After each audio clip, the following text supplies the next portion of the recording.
An orphan stood up to bullies, not realizing they targeted him as the lost heir to a kingdom. Elian's threadbare coat billowed in the autumn wind as he planted his feet firmly on the cracked pavement, facing the three boys who had cornered him against the brick wall of St. Agnes Orphanage. His hands trembled, but not from fear, from something deeper, a familiar fire that always burned brightest when others tried to extinguish it. "Give us the bag, orphan boy," sneered the tallest one, a lanky teenager with a jagged scar across his left eyebrow. The other two chuckled, their breath forming small clouds in the cold morning air. Elian clutched his worn leather satchel tighter against his chest. Inside was everything that mattered: a dog-eared journal filled with his dreams and sketches, a tarnished pocket watch with an inscription he'd never been able to decipher, and the lunch misses. Pembroke had packed him for school. The watch was the only link to whoever had left him on the orphanage steps 16 years ago, wrapped in a blanket embroidered with symbols no one recognized. "I said no yesterday," Elian replied, his voice steadier than his racing heart. "The answer's still no today." Something flickered across the scarred boy's face. Not anger, but something more complex. His eyes narrowed as they fixed on the silver chain peeking out from Elian's collar. For a heartbeat, the boy looked almost reverent. Then the moment passed. "You think you're special?" The bully stepped closer, his voice dropping to a whisper that only Elian could hear. "You think those trinkets make you something more than abandoned trash?" The words sliced through Elian like winter wind.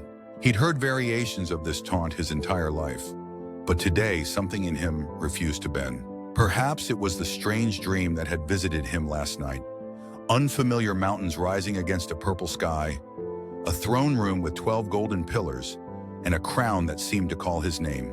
"I don't know what I am," Elian said, straightening his shoulders. "But I know what I'm not. I'm not afraid of you." The scarred boy's hand shot out, not to strike, but to grab something. Elian felt the chain around his neck snap as the watch was ripped away. The loss felt like a physical blow, stealing his breath. "Give it back!" Elian lunged forward, surprising even himself with his boldness. The three boys exchanged glances, strange, meaningful looks that Elian couldn't interpret. The scarred one pocketed the watch and shoved Elian hard against the wall. "You want it back?" he taunted. "Meet us at Blackthorn Bridge after sunset. Come alone or you'll never see it again."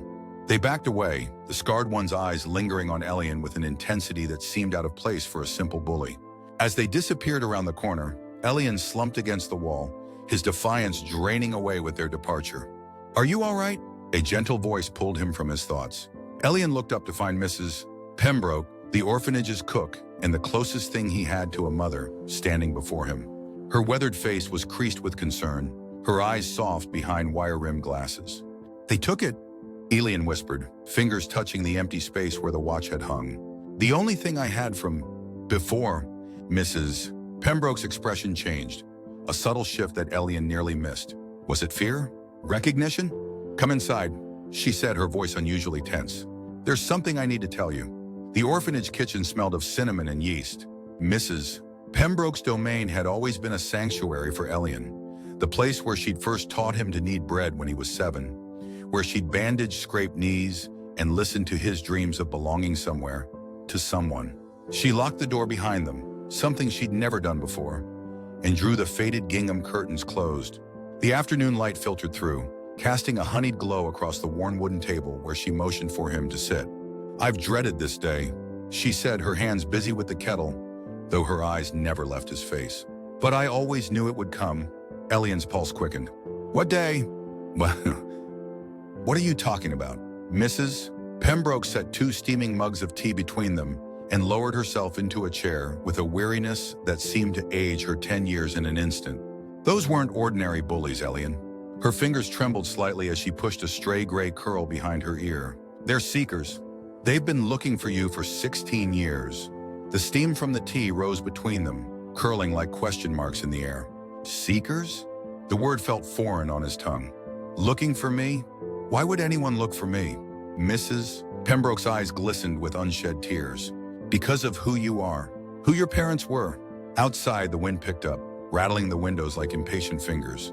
The kitchen suddenly felt smaller, the walls pressing in. Elian's chest tightened as Mrs. Pembroke reached beneath her apron and withdrew a sealed envelope. Yellowed with age, the edges worn smooth from years of handling. "I was supposed to give you this on your 18th birthday." she said, placing it carefully on the table between them. But they've found you sooner than we expected. Elian stared at the envelope. The wax seal bore the same strange symbols that had been embroidered on his baby blanket. His name was written across the front in elegant script that somehow felt familiar, like a half-remembered lullaby. Your father wrote this, Mrs. Pembroke said softly, the night they brought you here. My father? The word caught in Elian's throat. He'd spent countless nights imagining his parents, who they were, why they'd left him. In his darkest moments, he'd convinced himself they must be dead. It was easier than believing they'd abandoned him by choice. He's alive? Mrs. Pembroke shook her head, pain etching deeper lines around her mouth. No, child. Your parents, the king and queen of Aldoria, were killed the night you disappeared. The room tilted. Elian gripped the edge of the table, certain he'd misheard. King and... Queen? You are Elian Aldrich Castell, Crown Prince of Aldoria. Mrs. Pembroke said, each word precise and weighted with 16 years of secrecy. The last surviving heir to the throne. A laugh bubbled up in Elian's throat, sharp and disbelieving. That's impossible. I'm nobody. I'm an orphan who's been having strange dreams of mountains and throne rooms. Mrs. Pembroke finished. A boy with a pocket watch bearing the royal seal of Aldoria. The certainty in her voice silenced him. Memories flickered at the edges of his consciousness. Fragments of dreams he'd dismissed as imagination. Purple mountains against a twilight sky. Golden pillars. The weight of something heavy on his brow. With unsteady fingers, Elian broke the seal on the envelope. Inside was a single sheet of parchment and a small iron key. The handwriting was strong and deliberate, each letter pressed deeply into the paper as if the writer had been determined to leave his mark on the world. My son, if you are reading this, then the worst has come to pass, and your mother and I have failed to protect you from those who would seize our throne. Know that we did not abandon you by choice. You were taken from us when the palace fell, and I pray to all gods that this letter finds you alive and well. The watch you carry is more than a keepsake. It is your birthright and your protection. The key enclosed will unlock its true purpose when the time comes. Trust no one who seeks the throne. The usurpers who took our kingdom will not rest until the last Castell bloodline is extinguished. But there are loyal servants of the crown still searching for you, bearing the mark of the silver oak. You are the rightful king of Aldoria. Remember who you are. With eternal love, your father, King Alaric Castell III. Elian read the letter 3 times, his hands growing number with each reading. The words remained the same, impossible, life-altering words that refused to settle into any reality he recognized.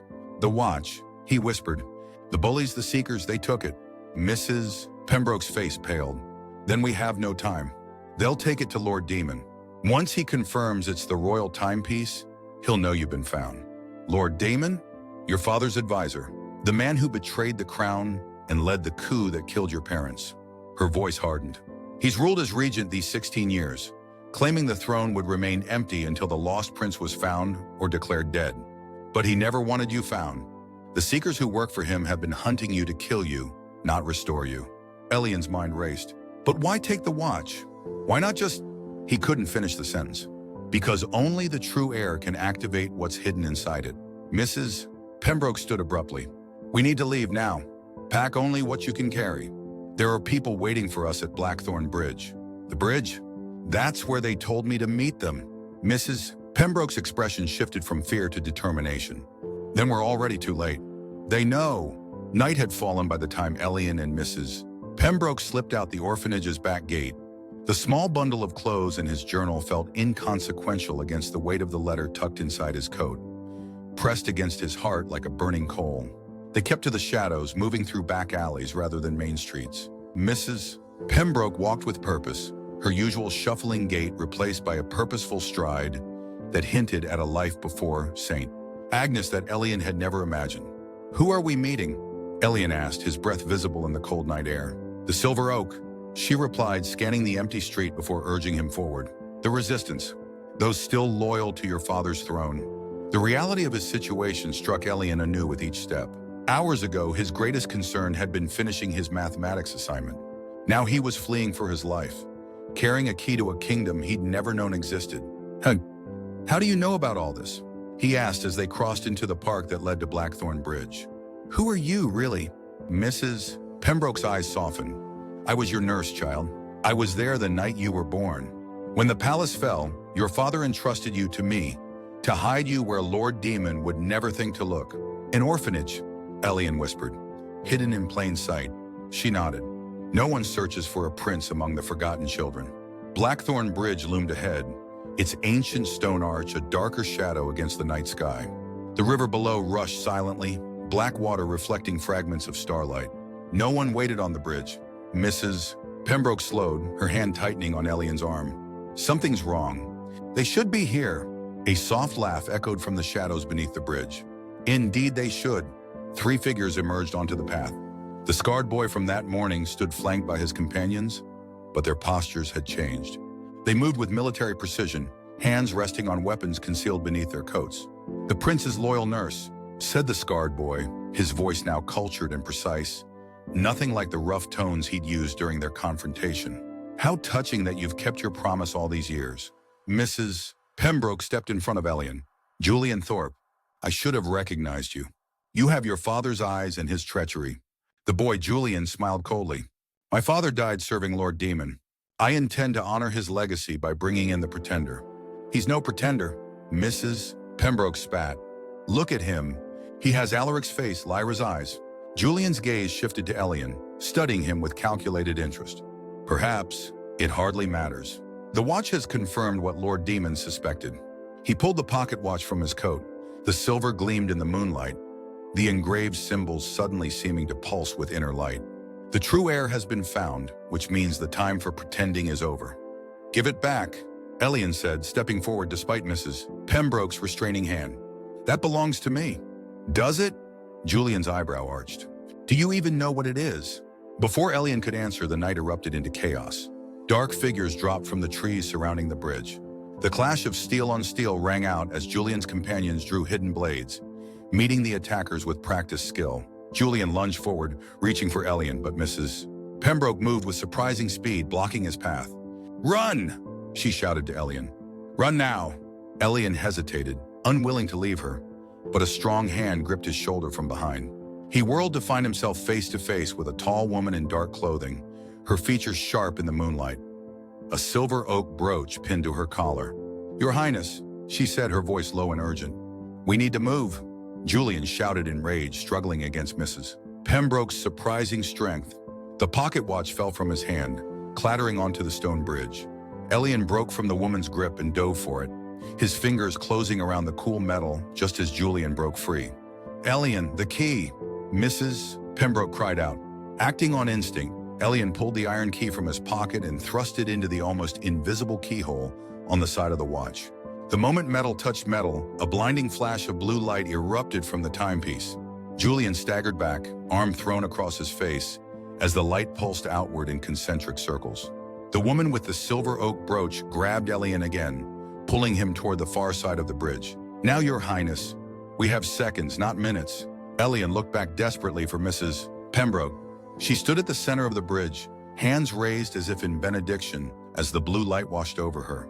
Go, she called to him, her eyes shining with tears and fierce pride. Find your kingdom, Elian. Find yourself. Julian recovered his footing, drawing a wicked blade from beneath his coat. With horror, Elian realized his target was not himself, but Mrs. Pembroke. No! Elian screamed, but the woman's grip was iron as she pulled him into the tree line. The last thing he saw before the forest swallowed them was Mrs. Pembroke standing tall against Julian's advance, her silhouette defiant against the pulsing blue light of the watch he still clutched in his hand.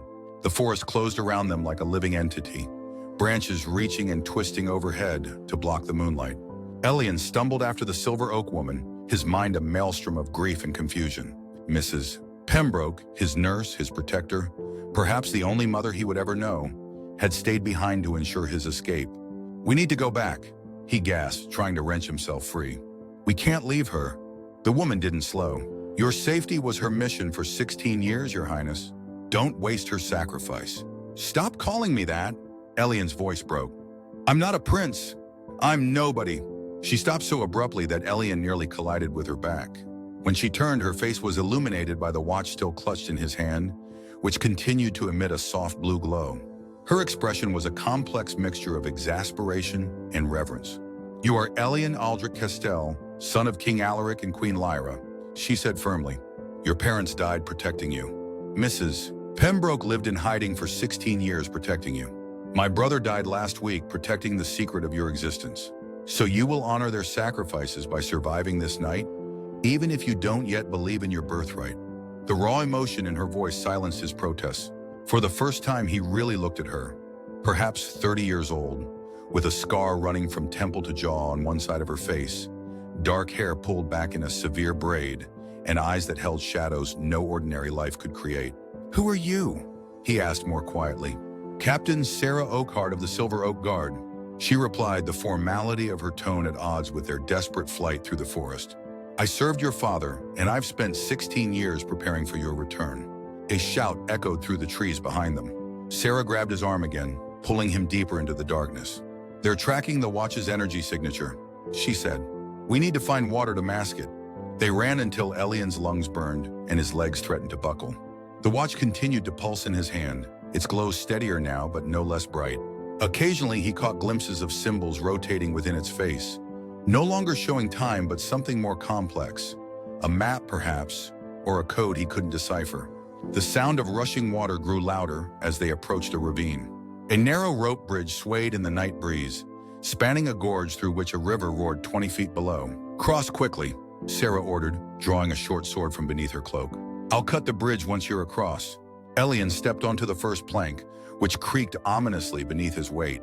The bridge swayed with each careful step, forcing him to clutch the fraying rope handrails. Below, white water crashed over black rocks, the spray rising like ghostly fingers reaching upward. Halfway across, the watch's blue glow suddenly intensified. A high-pitched whine emanated from it, forcing Elian to stop and stare as the device's face began to transform. The hands spun wildly before settling into a configuration that caused the entire timepiece to project a beam of light toward the far side of the gorge. "Keep moving," Sarah shouted from behind him. A new sound cut through the night, the rhythmic pounding of boots on hard-packed earth. Their pursuers had found them. Elian broke into a run, the bridge swinging wildly beneath his feet. He reached the far side just as the first arrows whistled through the air, embedding themselves in the dirt around him. Scrambling up the embankment, he turned to see Sarah still on the bridge, her sword slashing at the supporting ropes even as she dodged projectiles from the other side. The ropes frayed, then snapped with a sound like a thunder crack. The bridge collapsed, Sarah leaping from it in the last possible second. She landed hard on the bank beside Elian, rolling to absorb the impact and coming up with her sword still in hand. "This way," she said, barely winded. "The watch is trying to show us something." They followed the beam of light through dense underbrush, thorns tearing at Elian's clothes and skin. He barely noticed the pain. His mind was filled with Mrs. Pembroke's face, with Julian's cold laugh, with the weight of a truth he still couldn't fully accept. The beam led them to what appeared to be a solid rock face covered in vines. Sarah pushed the vegetation aside to reveal ancient stonework carved with the same symbols that decorated the watch. "The entrance to the old smuggler's tunnels," she explained, running her hands over the symbols until something clicked. A section of stone swung inward, revealing darkness beyond. "These lead all the way to the Aldorian border." Elian hesitated at the threshold of the tunnel. "Aldoria is real? Not just some story from my father's letter?" Sarah's expression softened fractionally. "It's as real as you are, Your Highness. It's your home. Home." The word echoed in Elian's chest, hollow and yearning. He'd never had a home, only a place he slept, a routine he followed, walls that contained but never embraced him. "What happened?" he asked, even as Sarah urged him into the tunnel. "Why don't I remember any of it? Why didn't I know until today?" Sarah sealed the door behind them, plunging them into darkness relieved only by the watch's blue glow. "You were only 3 years old when the coup happened. Lord Demon, your father's most trusted advisor, orchestrated an uprising with the help of several noble houses who believed your father's progressive reforms threatened their power. She led the way down a narrow passage, the rough stone walls pressing close on either side. Water dripped somewhere in the darkness, a metronome keeping time with their hurried footsteps. Your parents knew the palace would fall," she continued. "Your father entrusted you to Mrs. Pembroke. Lydia was her real name, Lydia Blackwood.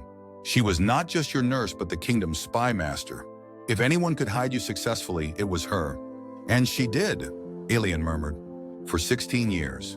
Yes, she took you beyond Aldoria's borders, into a country where magic is considered superstition and kingdoms like ours are just fairy tales.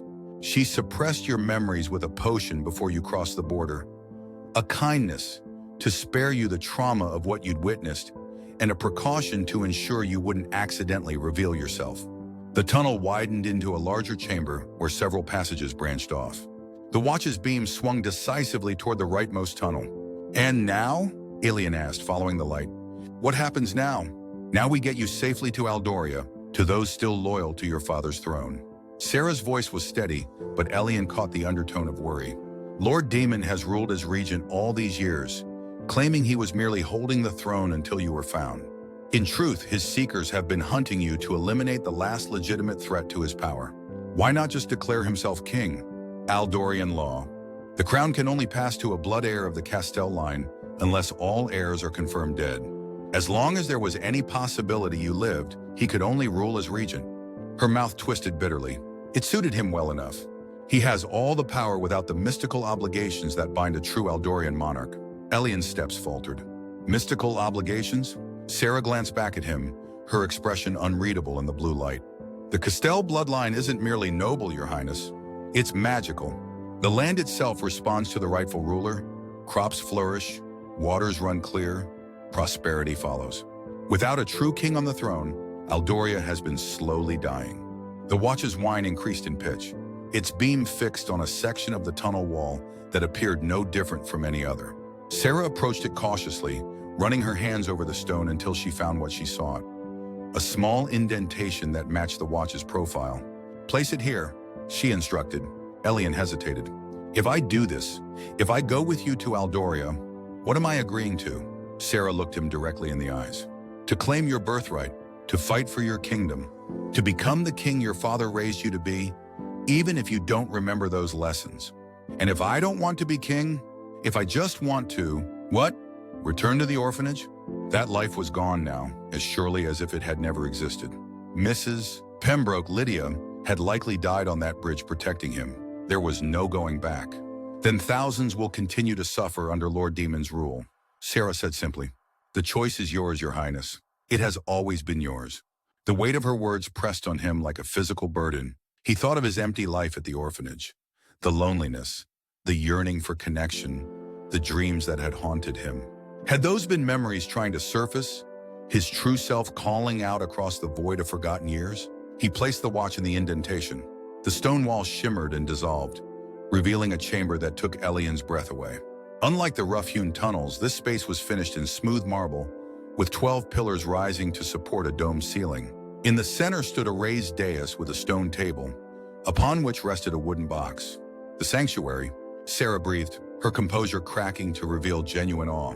"I never thought I'd see it with my own eyes." Elian stepped into the chamber, drawn to the stone table as if by an invisible thread. The watch detached itself from the wall and flew to his hand, its glow intensifying until the entire chamber was bathed in blue light. "What is this place?" "A sacred space created by the first Castell king," Sarah explained, following him with reverent steps. "It exists at the border of our worlds, belonging fully to neither. Only those of royal blood can find it, and only the true heir can open what waits for you on the table." Elian approached the wooden box. It was simple in design, with no lock or latch, only the now familiar symbols inlaid in silver around its edges. When he placed his hand on its surface, a pulse of warmth traveled up his arm. The box opened with a soft click. Inside, nestled on a bed of crimson velvet, lay a silver circlet set with a single blue stone that matched the glow of the watch. "The heir's coronet," Sarah said softly. "Not the crown itself, that remains in the palace, but the symbol of the rightful successor." Elian stared at it, this physical manifestation of a destiny he'd never imagined. What do I do?" "I take it. If you are truly Elian Castell, it will accept you." With trembling fingers, Elian lifted the circlet from its resting place. It was lighter than he expected, almost warm to the touch. Before he could question himself further, he placed it on his brow. The effect was immediate and overwhelming. A surge of energy coursed through him, not painful but intensely powerful, as if every cell in his body was suddenly awakening. Images flooded his mind, not the fragmented dreams he'd experienced before, but clear, vibrant memories. A man with kind eyes and his own chin lifting him high in the air. A woman with amber eyes and a laugh like music, reading him stories before bed. A garden with silver leaf trees. A throne room with 12 golden pillars. And love, so much love it threatened to break his heart anew with the remembering of it. When the flood of memories subsided, Elian found himself on his knees, tears streaming down his face. Sarah knelt before him, her head bowed in recognition of something that had changed in him during those moments. "You remember?" she said. It wasn't a question. "Not everything." Elian replied, his voice steadier than it had been since this journey began.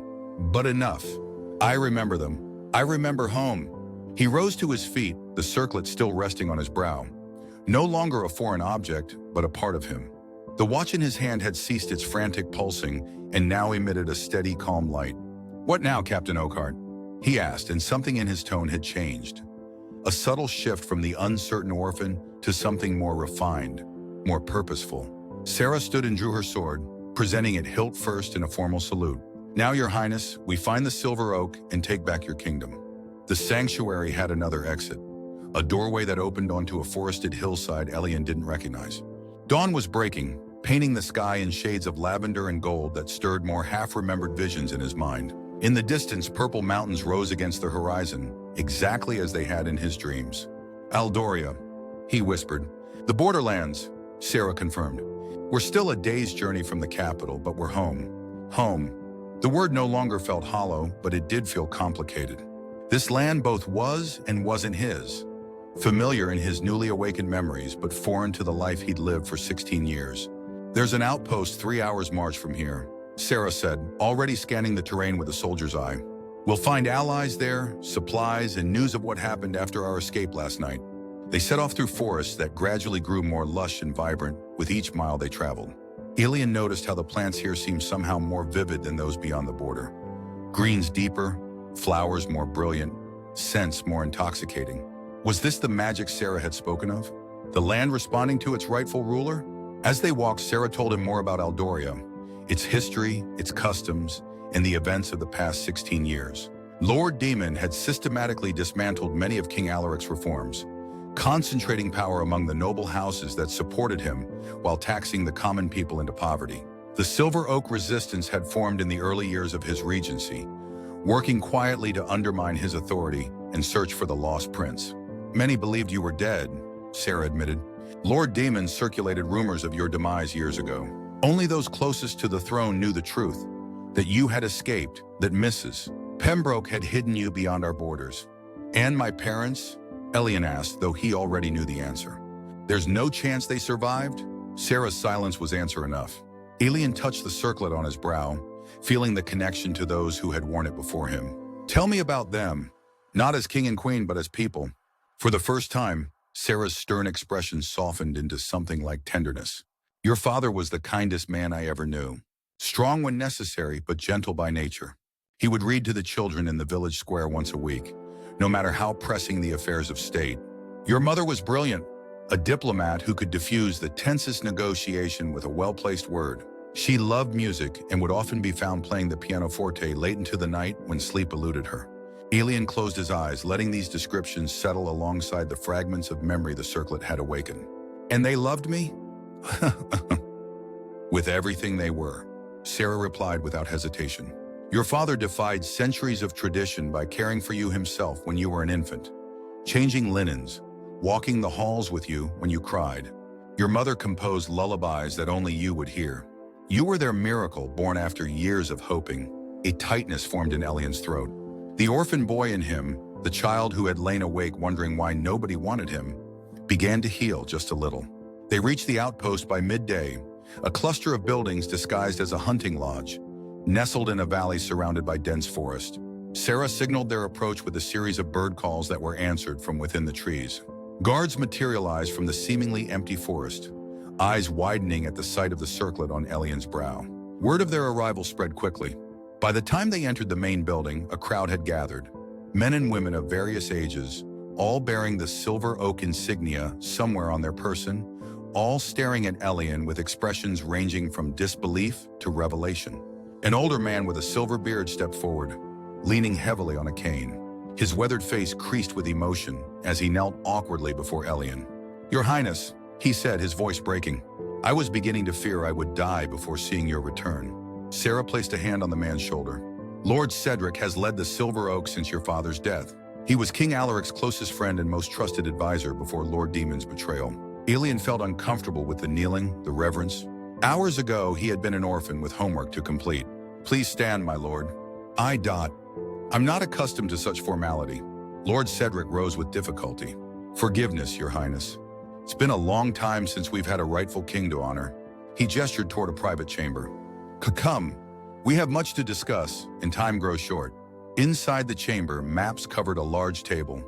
Detailed representations of Aldoria, showing troop movements, supply lines, and territories controlled by the resistance versus those loyal to Lord Demon. Elian studied them, surprising himself with how quickly he grasped the strategic elements. Mrs. Pembroke, Lydia Blackwood, he began, forcing himself to ask the question whose answer he feared. Did she? Nah. Lord Cedric's expression grew somber. We have no confirmation, but our sources in the capital report that Julian Thorpe returned to Lord Demon this morning with a prisoner. If Lydia lives, she faces interrogation, perhaps worse. The thought made Elian's stomach clench. We have to help her. Your safety must remain our priority, Lord Cedric insisted.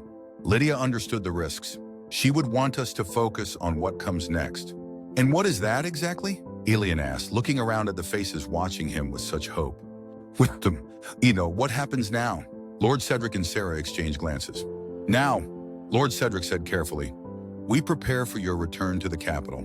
The news of your survival is already spreading. The common people, who have suffered most under Lord Demon's regency, will rally to your cause. But we must move quickly before he can gather his full force against us. You're talking about war, Elian said quietly. I'm talking about restoration, Lord Cedric corrected. Your restoration to the throne that is rightfully yours. If it can be accomplished without bloodshed, all the better. But Lord Demon will not relinquish power willingly. Elian paced the length of the table, studying the map of what was supposedly his kingdom. The weight of what they were asking settled on him fully for the first time. I've spent my life believing I was no one, he said at last. I've never led anyone, never ruled anything. How can I be what you need me to be? You already are, came a new voice from the doorway. A girl of about Elian's age stood there, her posture suggesting both confidence and caution. Her dark hair was pulled back in a practical braid, and her clothes were those of a fighter, not a courtier. But it was her eyes that caught Elian's attention. Deep amber, almost gold in the lamplight, and achingly familiar. Lyra, he whispered, the name coming to his lips unbidden. The girl's expression flickered with surprise before settling into careful neutrality. My mother's name, she said. I'm Rosalind. She stepped fully into the room and gave a short bow. Rosalind Oakhart. Captain Oakhart is my aunt.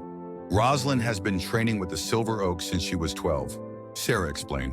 She knows these forests better than anyone, and she'll be your guide when we move toward the capital. Elian looked more closely at the girl.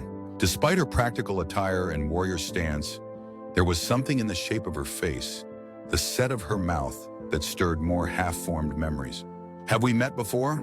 He asked. Before all this, I mean. A shadow passed over Rosalind's features. Yes, your highness. A long time ago. Before she could elaborate, a commotion erupted outside. Shouts and running footsteps preceded a young man bursting into the chamber, his clothing torn and bloody. They're coming, he gasped. Demon's forces, at least 100 strong. They tracked you from the border crossing. Lord Cedric moved with surprising speed for a man of his years. How long? An hour, maybe less. Prepare to evacuate, Cedric ordered. Essential personnel and the prince only. Everyone else disperses to the emergency rendezvous points. The room exploded into activity. Sarah gripped Elian's arm. We need to get you to the sanctuary at White Falls. It's defensible and closer to our strongest allies. No, Elian said, surprising himself with his own firmness. I won't run while others fight my battles. Not again. Your Highness, I may not remember how to be a prince, Elian cut her off, but I do know how to stand up to bullies. He thought of the confrontation outside singing. Agnes, how he'd refused to back down despite being outnumbered. That at least was a part of himself he recognized. If these people are risking their lives for me, I will stand with them. Rosalind stepped forward. He's right. The people need to see their prince is willing to fight for them. It will inspire loyalty in a way nothing else can. Sarah looked torn between pride and exasperation. And if you're captured or killed, what then? Then at least I tried, Elian replied. I've spent 16 years being no one. I won't spend another minute hiding while others suffer in my name. The argument might have continued, but the sound of warning horns cut through the air. Lord Cedric's expression hardened into resolve. If the prince wishes to fight, he shall, he declared, but not on the front lines. Rosalind, take him to the archer's position on the eastern ridge. Show him how to use a bow. He was quite skilled as a child, if memory serves. Elian wanted to protest that he could do more, but Rosalind was already moving, collecting a bow and quiver from a rack on the wall, and gesturing for him to follow.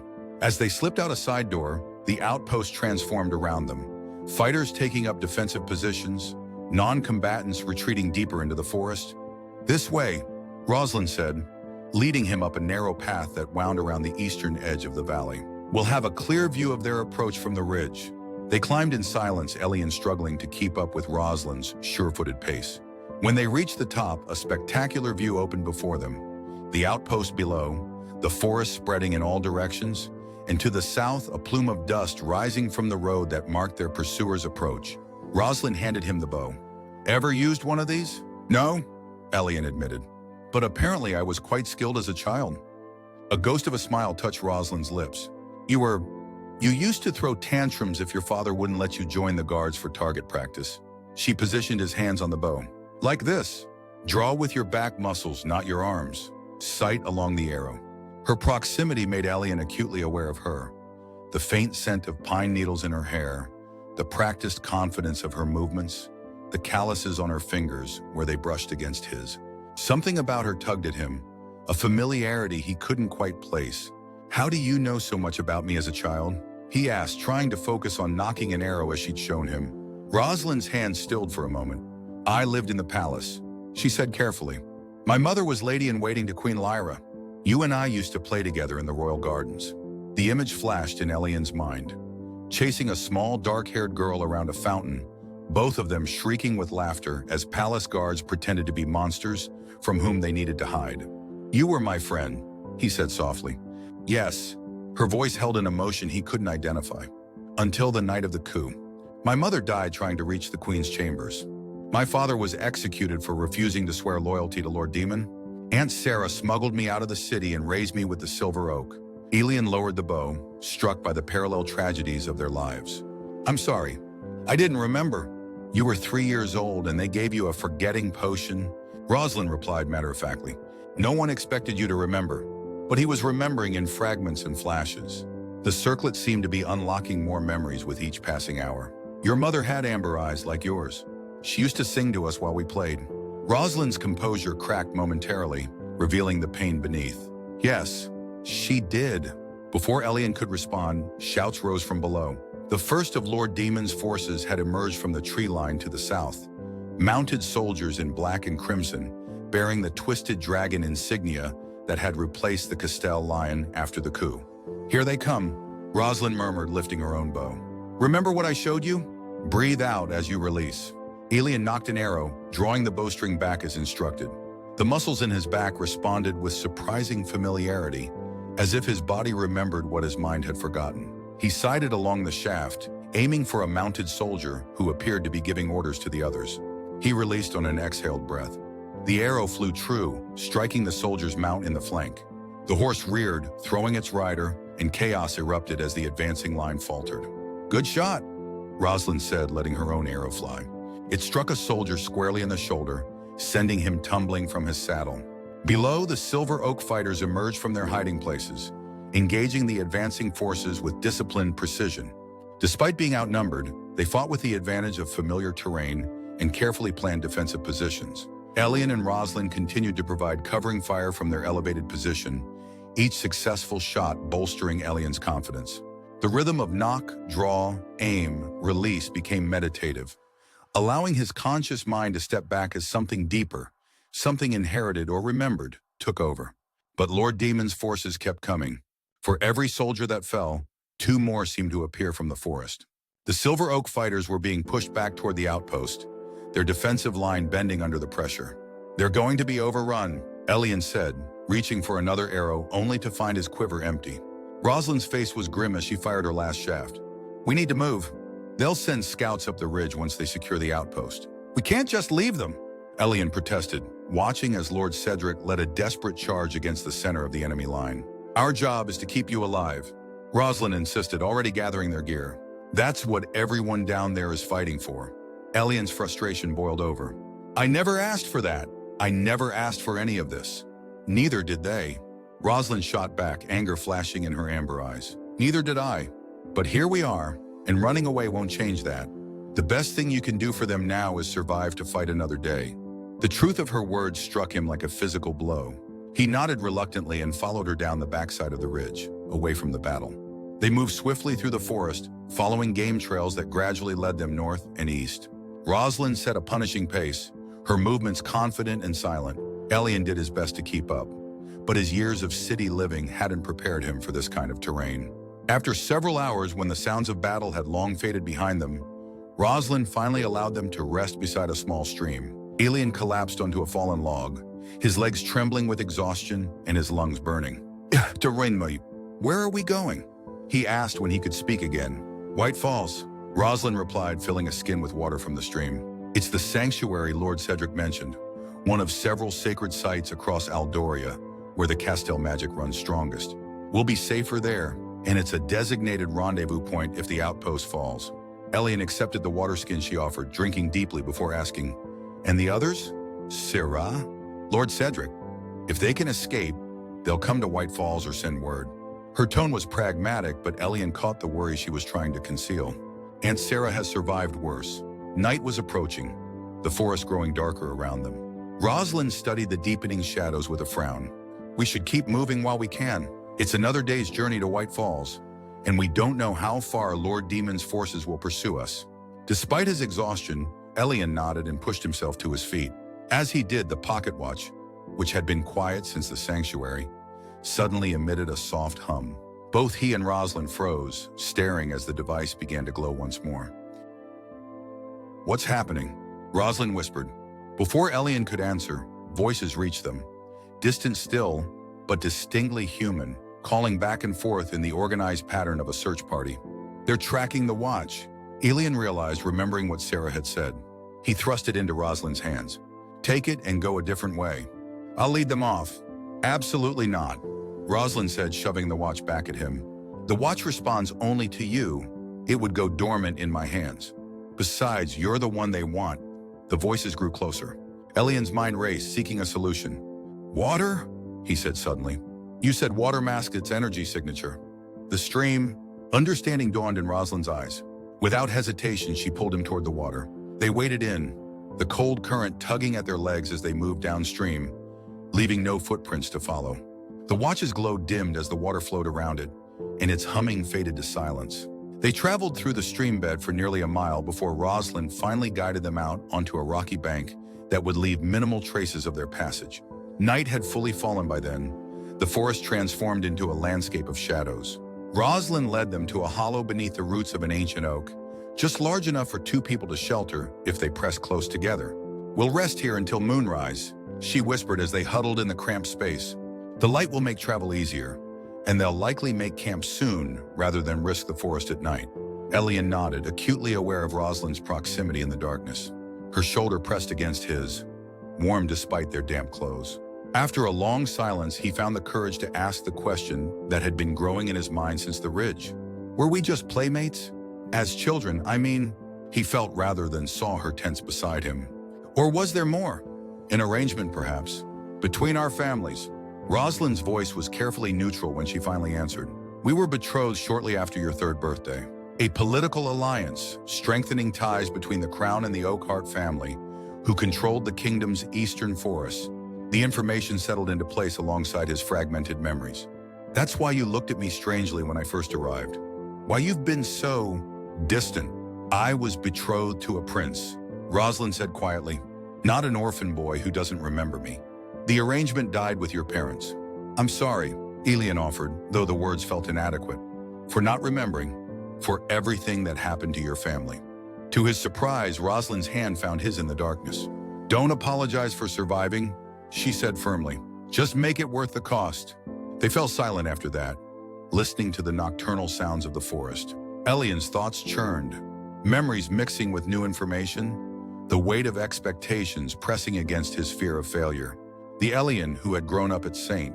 Agnes Orphanage would never have imagined himself here, on the run in a magical kingdom, a silver circlet proclaiming his royal blood, the fate of thousands resting on his survival. "What if I can't be what they need?" he whispered, the question escaping before he could contain it. "What if I fail?" Rosalind's voice came back to him in the darkness, softer than he had yet heard it. "Then you try again. That's what your father always said. A king is not defined by never falling, but by how he rises afterward." "You remember him well." "I remember all of it," Rosalind replied. "Someone had to while you were forgetting." The simple truth of her statement struck Elian deeply. While he had been growing up oblivious to his heritage, protected by a forgetting potion and Mrs. Pembroke's care, Rosalind had carried the memories of their shared past, the good and the terrible, alone. Moonrise came, bathing the forest in silver light. They emerged from their hiding place and continued their journey, moving more cautiously now, alert for any sign of pursuit. Rosalind taught him how to walk silently, how to read the signs of the forest, how to distinguish between the natural sounds of night creatures and the artificial quiet that human intruders created. As dawn approached, they crested a hill and Elian stopped, transfixed by the view before him. A city spread across the valley below. Not the capital, Rosalind explained, but Eastholm, a major trade hub that controlled access to the eastern provinces. Even from this distance, Elian could see that something was wrong. The city walls were heavily guarded, and black banners bearing the twisted dragon of Lord Demon's regency hung from every tower. "It's under martial law," Rosalind said grimly.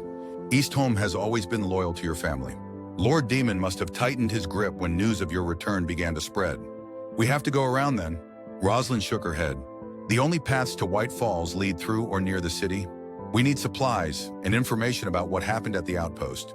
"It's too dangerous," Elian protested. "They'll be looking for us." "For you, yes. For a prince with a royal circlet." Rosalind studied him thoughtfully. "But not for two peasant children fleeing the countryside. We just need a disguise and a good story." They found what they needed in an abandoned farmhouse on the outskirts of the city's farmlands.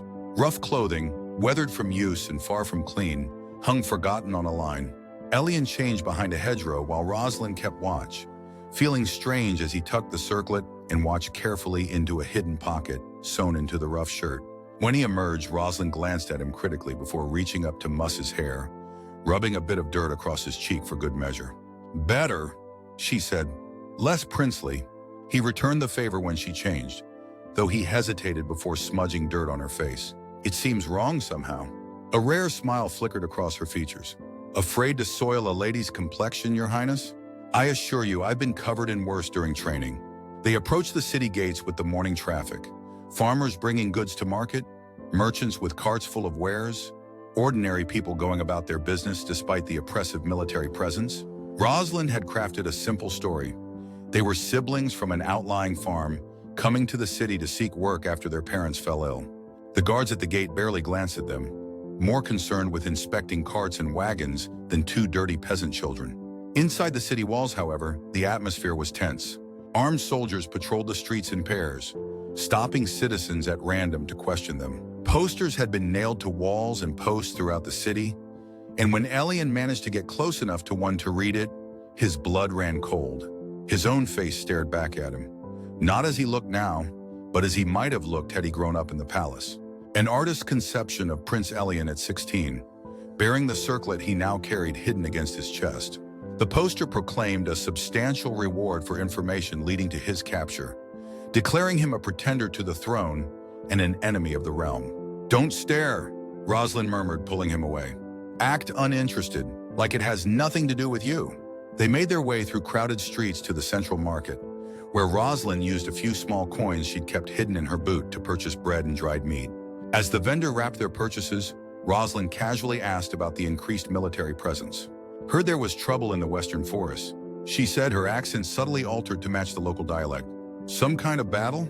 The vendor glanced nervously at the soldiers visible at the market's edge before leaning closer. "Rebel outpost was raided 2 days ago," he whispered.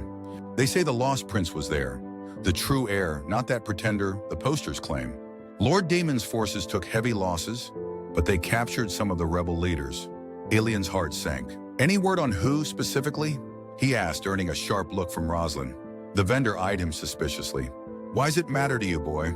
Our cousin joined the rebels last spring. Roslyn interjected smoothly. We haven't heard from him since.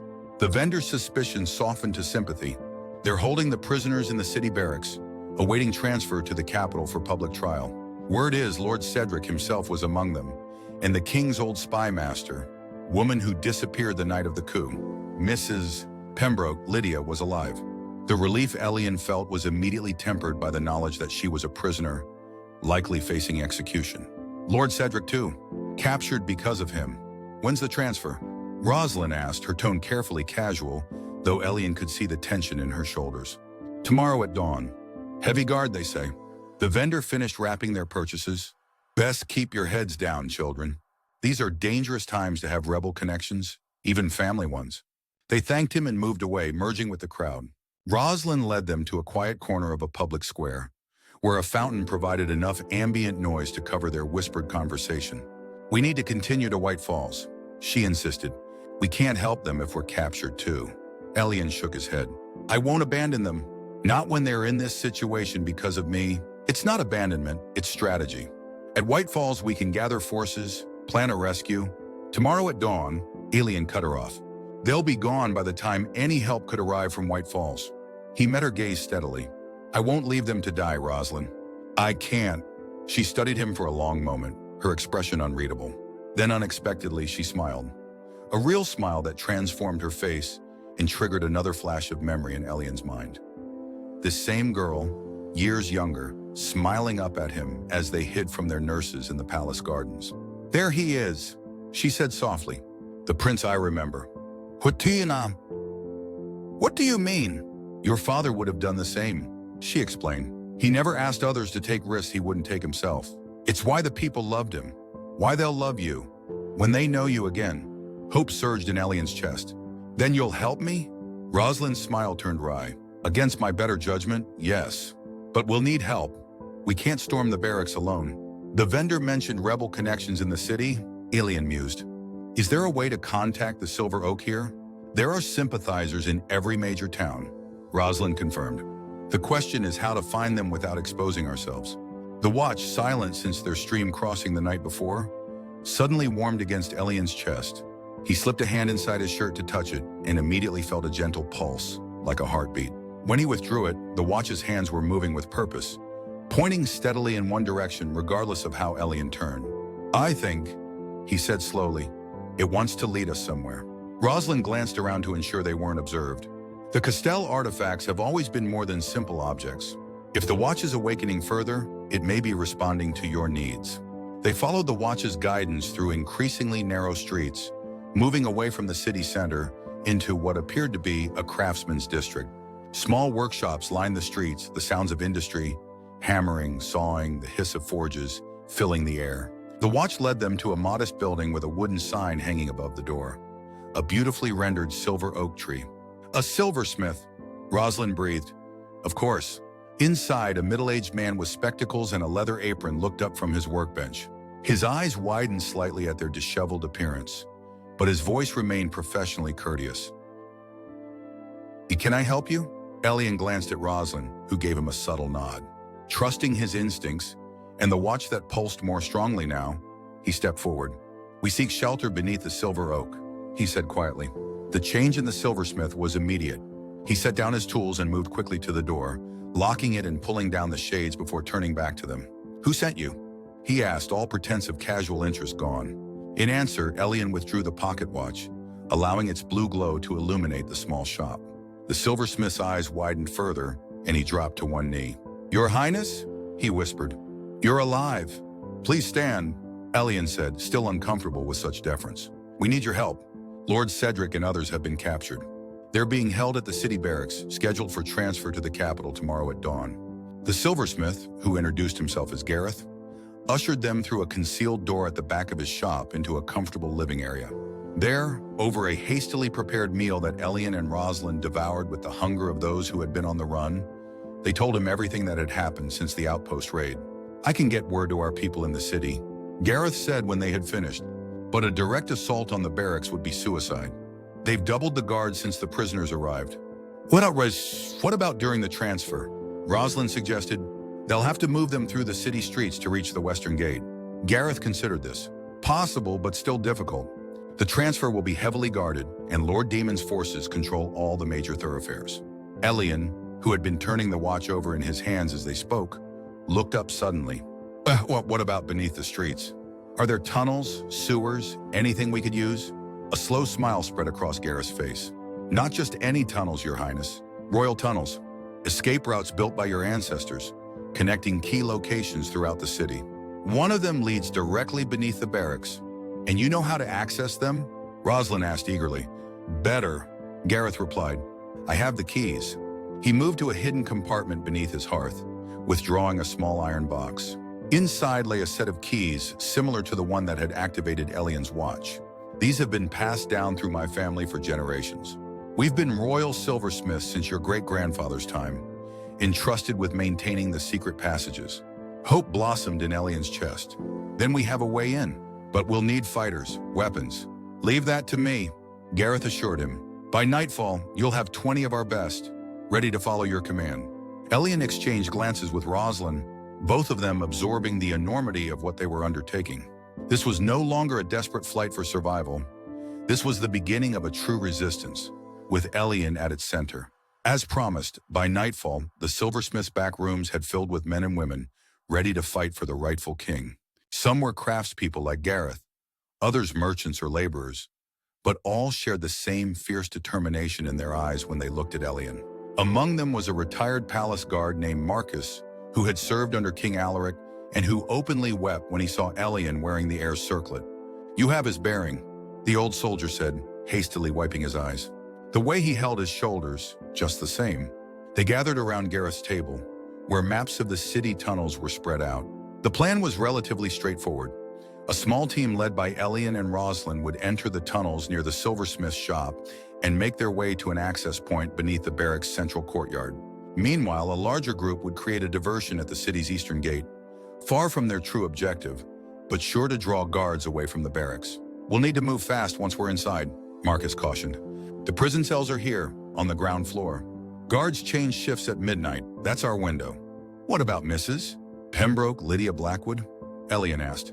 And Lord Cedric? Will they be able to travel through the tunnels? A shadow crossed Marcus's weathered face.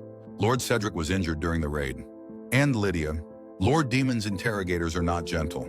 Elian's determination hardened. All the more reason not to leave them there another night. As the others continued discussing details, Rosalind pulled Elian aside. Are you sure about this? She asked quietly. You'll be risking everything, not just yourself, but the hope of all Aldoria. Elian touched the circlet hidden beneath his rough peasant clothes. I spent 16 years not knowing who I was, or why I always felt something was missing. These people have fought and suffered for me all that time, believing I would return. I won't hide in safety while they face death in my name. Rosalind's expression softened. You really are your father's son? I'm trying to be, Elian replied honestly. I just wish I had more of his memories to guide me. Perhaps you don't need his memories, Rosalind suggested. Perhaps his blood is enough. The raid on the barracks began as planned at midnight. Elian, Rosalind, Marcus, and 3 other fighters entered the tunnels through a hidden door in Gareth's cellar. The passages were narrow and damp, illuminated only by the soft blue glow of Elian's watch and the small lantern Marcus carried. They moved in silence following the ancient map Gareth had provided. The tunnels were a maze, but Elian found himself navigating them with surprising confidence, as if some part of him remembered these paths despite never having walked them before. When they reached the access point beneath the barracks, Marcus extinguished the lantern. In the darkness, they could hear the muffled sounds of activity above.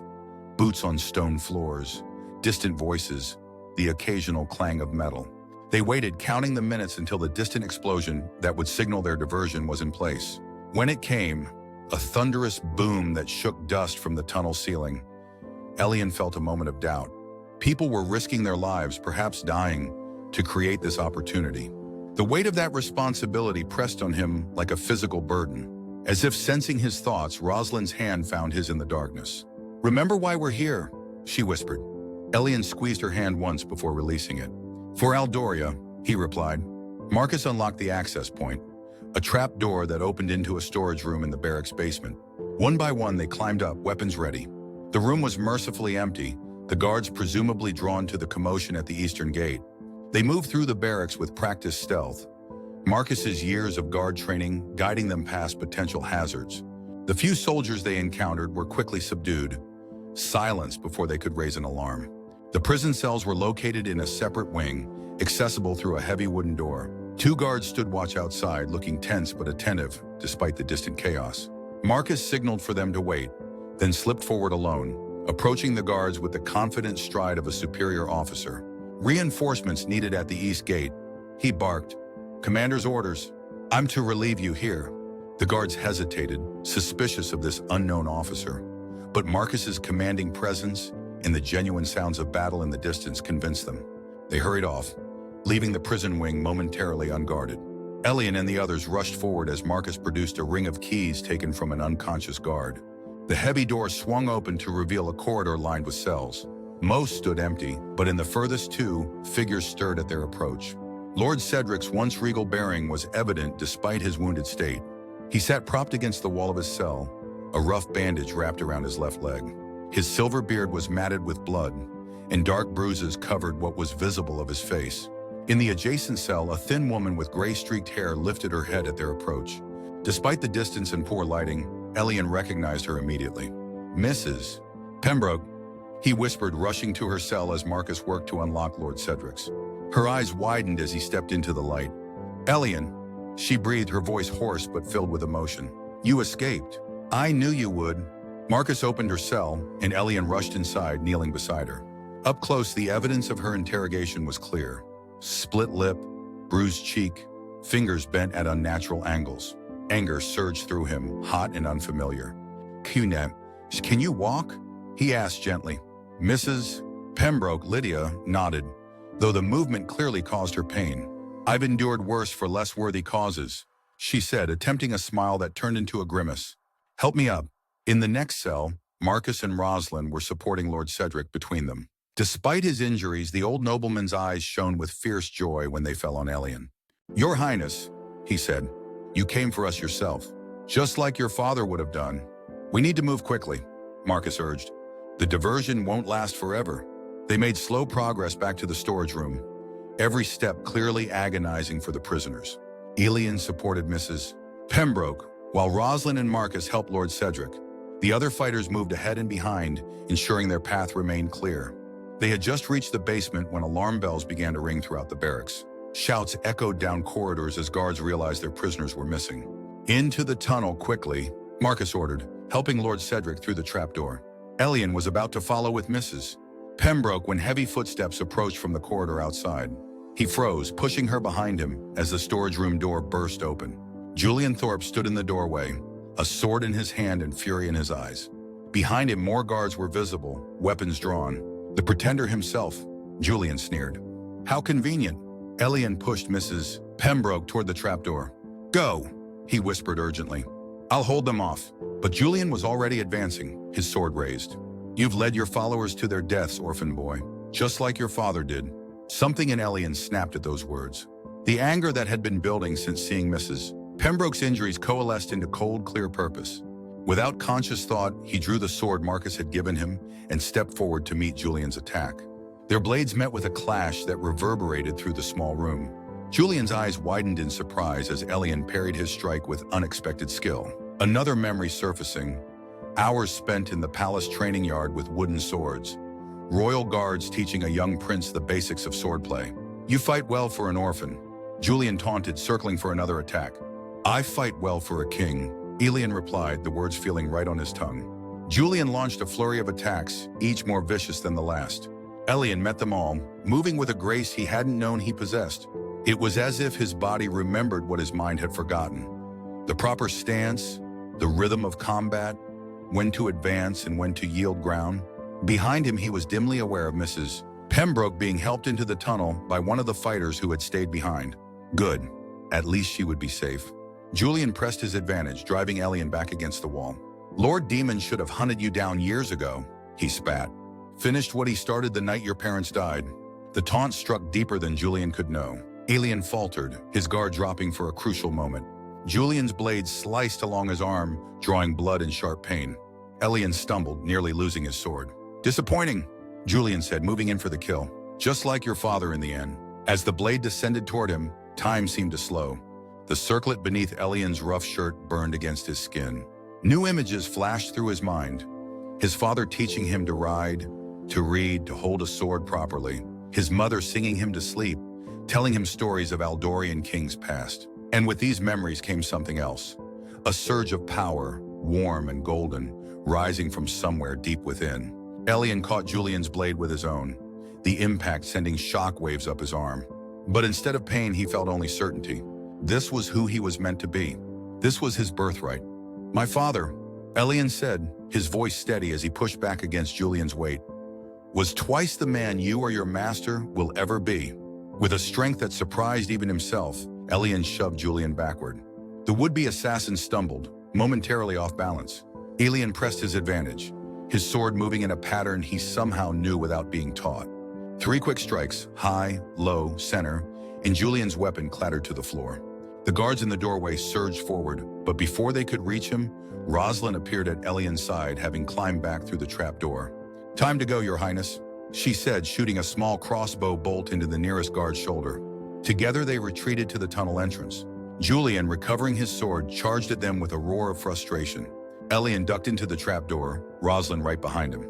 As Julian reached the opening, Marcus slammed it shut from below and turned the key, sealing their pursuers out. That won't hold them long, he warned as they hurried through the darkness. They'll know about the tunnels now. They caught up to the others, Mrs. Pembroke and Lord Cedric moving as quickly as their injuries allowed. The sounds of pursuit echoed behind them. Julian and his guards had found another entrance to the tunnels. There's a junction ahead, Marcus said. We can split up, make it harder for them to follow. No, Elian replied, thinking quickly. That's what they'll expect. Is there another way out? Something unexpected? Marcus hesitated.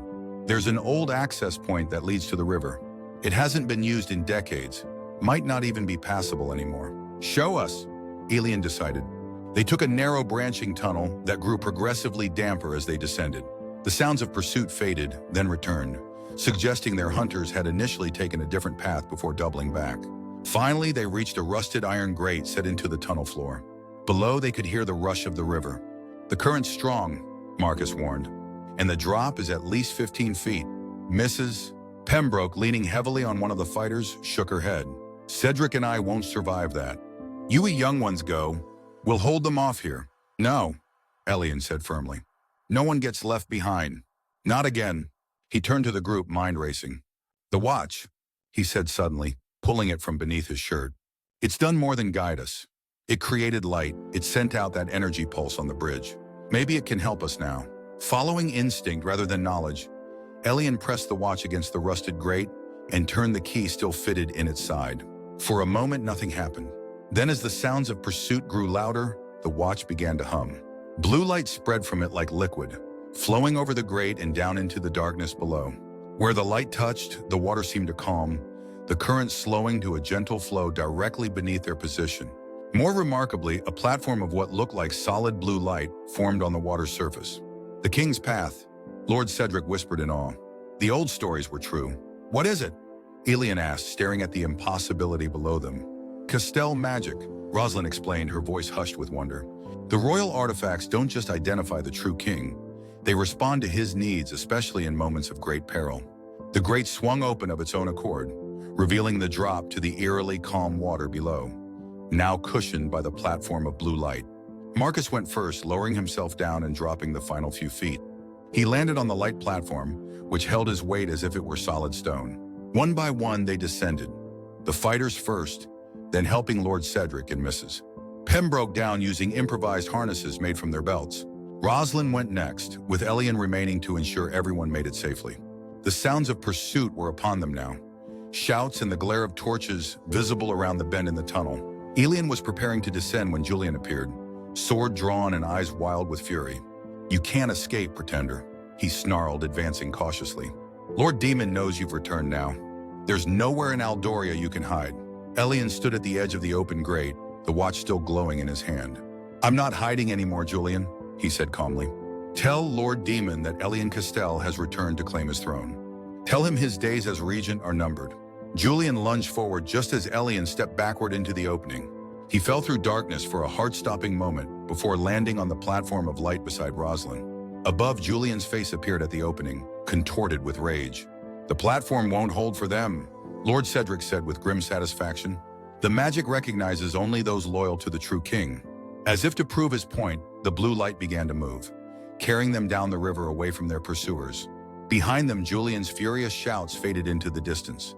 The platform of light carried them swiftly but smoothly down the river, passing beneath bridges where Lord Demon's soldiers searched in vain for the escaped prisoners. No one on the bank seemed to notice the strange blue glow moving just beneath the water's surface. Another protection of the Castel magic, Elian supposed. They traveled for miles this way, the city giving way to farmland and then to wilder countryside. By dawn, they had reached a bend in the river where the blue light finally deposited them gently on the eastern bank before fading away like morning mist. "White Falls is half a day's journey from here," Rosalind said, helping Lord Cedric to a sitting position on the riverbank. "We can rest briefly, but we should keep moving." Mrs. Pembroke Lydia approached Elian as the others saw to their wounds and caught their breath. Despite her injuries, she carried herself with dignity that reminded Elian this was no simple orphanage cook, but a woman who had once commanded the kingdom's intelligence network. "You came back for us," she said softly, knowing the risk. "I couldn't leave you there," Elian replied simply. "Not after everything you've done for me." She studied his face with the intensity of someone committing every detail to memory. "You've changed since we parted at the bridge. There's more of your father in your eyes now." Elian touched the circlet beneath his shirt. "I'm remembering, not everything, but more with each passing hour. The circlet seems to be undoing what the forgetting potion took away." Lydia nodded. "Good. You'll need those memories for what's to come." She glanced at the others, then lowered her voice further. "There's something you should know. Something I've kept from you since you were a child." Elian tensed, uncertain whether he could bear more revelations. "What is it?" "Your mother, Queen Lyra, was with child the night of the coup," Lydia said, her eyes filled with old grief. Few knew. It was still in the early months. A daughter. The implication struck Elian like a physical blow. Not just his parents, but a sister he would never know. Another life cut short by Lord Demon's treachery. "I'm sorry," Lydia continued. "I should have told you sooner. But there's more." She glanced meaningfully toward Rosalind, who was helping bind one of the fighter's wounds a short distance away. "The Queen wasn't the only one with child that night. My sister, Lady Helena Oakhart, was also expecting." Elian's gaze followed hers to Rosalind. "Rosalind's mother." "Yes. Helena died trying to reach the Queen's chambers during the attack. My brother-in-law, Lord Oakhart, was executed a week later. But before she died, Helena entrusted her newborn daughter to me." Understanding dawned slowly. "Rosalind was born the night of the coup," Elian said. "That's why she remembers nothing of the palace." "She was born as the palace fell," Lydia confirmed. "I took both of you that night. You to the orphanage beyond the border, her to her Aunt Sarah in the eastern forest. It seems safest to separate you, to divide Lord Demon's forces should he ever discover either of you had survived." Elian watched Rosalind move among the injured, competent and caring despite her warrior's training. "Does she know about us being betrothed as children?" "She knows what all noble children know, that political marriages are part of their duty. She's always understood that if you returned, that arrangement might be reinstated." Lydia's expression softened. "But she's also been raised to fight, to survive, to put Aldoria's needs above her own desires. Much like you were before the forgetting." Before Elian could respond, Marcus called out a warning. In the distance, black smoke rose above the tree line, riders approaching from the direction of the city. "We've been spotted," he said grimly. "We need to move now." Despite their exhaustion and injuries, the group pushed on, following Rosalind's lead through forests that grew increasingly wild and unfamiliar. Lord Cedric struggled with each step, but refused to slow them down, insisting they continue even when his wounded leg began to bleed afresh. By midday, it was clear their pursuers were gaining ground. The distant thunder of hooves grew steadily closer, despite their best efforts to cover their trail. "There's a ravine ahead," Rosalind said as they paused briefly for water. "If we can cross it, we might be able to collapse the bridge behind us. Buy some time." But when they reached the ravine, they found the bridge already destroyed, charred timbers hanging uselessly over the steep drop. On the far side, armed men waited, their black and crimson uniforms marking them as Lord Demon's forces. "They've cut us off," Marcus growled, drawing his sword. "We're trapped between them and the riders behind us." Elian's mind raced. The ravine was too wide to jump, too steep to climb down and up again, especially with their injured. Fighting seemed like their only option, but they were outnumbered and exhausted. Then, as if answering his unspoken need, the pocket watch warmed against his chest. He withdrew it, watching as its glow strengthened once more. Without fully understanding why, he raised it high above his head. A beam of blue light shot upward, piercing the forest canopy to reach the sky above. For a long moment, nothing happened. Then from the direction of White Falls, an answering beam of light appeared on the horizon. "The sanctuary is responding," Lord Cedric said with renewed hope. "The Castell magic is still strong there." Within minutes, the forest on the far side of the ravine erupted into chaos as arrows rained down on Lord Demon's soldiers. A group of fighters emerged from the trees, men and women wearing the silver oak insignia, led by none other than Captain Sarah Oakhart. "Aunt Sarah," Rosalind whispered, relief evident in her voice. Using the confusion to their advantage, Sarah's forces quickly constructed a rope bridge across the ravine. They worked with practiced efficiency, securing it firmly despite the ongoing skirmish around them. "Hurry," Sarah called from the far side. "Our scouts report a larger force approaching from the east." Lord Cedric went first, supported by two of Sarah's fighters, who crossed to help him. Mrs. Pembroke followed, then the others one by one. Elian insisted on going last, standing guard with Rosalind as their companions made the precarious crossing. The riders pursuing them broke through the tree line just as Rosalind started across the rope bridge. Elian faced them, sword drawn, knowing he couldn't hope to hold them off alone, but determined to give Rosalind enough time to reach safety. To his surprise, the lead rider pulled up short when he saw Elian standing there. It was Julian Thorpe, looking worse for wear after their encounter in the tunnels. "Still playing at being king, orphan boy?" he called, his voice carrying across the clearing. "Not playing," Elian replied, standing his ground despite every instinct urging him to flee. "I am Elian Castell, rightful king of Aldoria, and I will see justice done for what Lord Demon did to my family and my kingdom." Julian's laugh was bitter, bold words from a boy with nowhere to run. "He doesn't need to run," came a new voice, strong, clear, and carrying effortless authority. A figure had appeared on the far side of the ravine beside Captain Sarah, tall and regal despite her simple clothing, with silver-streaked dark hair and eyes that matched the purple mountains on the horizon. Even from this distance, there was something about her that commanded attention, that demanded respect. Julian's face drained of color. "Impossible," he whispered, the word barely audible across the distance that separated them.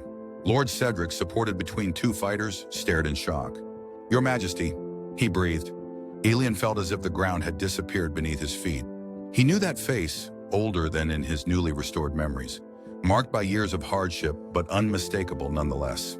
"Mother?" The word escaped him as a question, a plea, a prayer. Queen Lyra of Aldoria stood at the edge of the ravine, her gaze fixed on her son across the divide.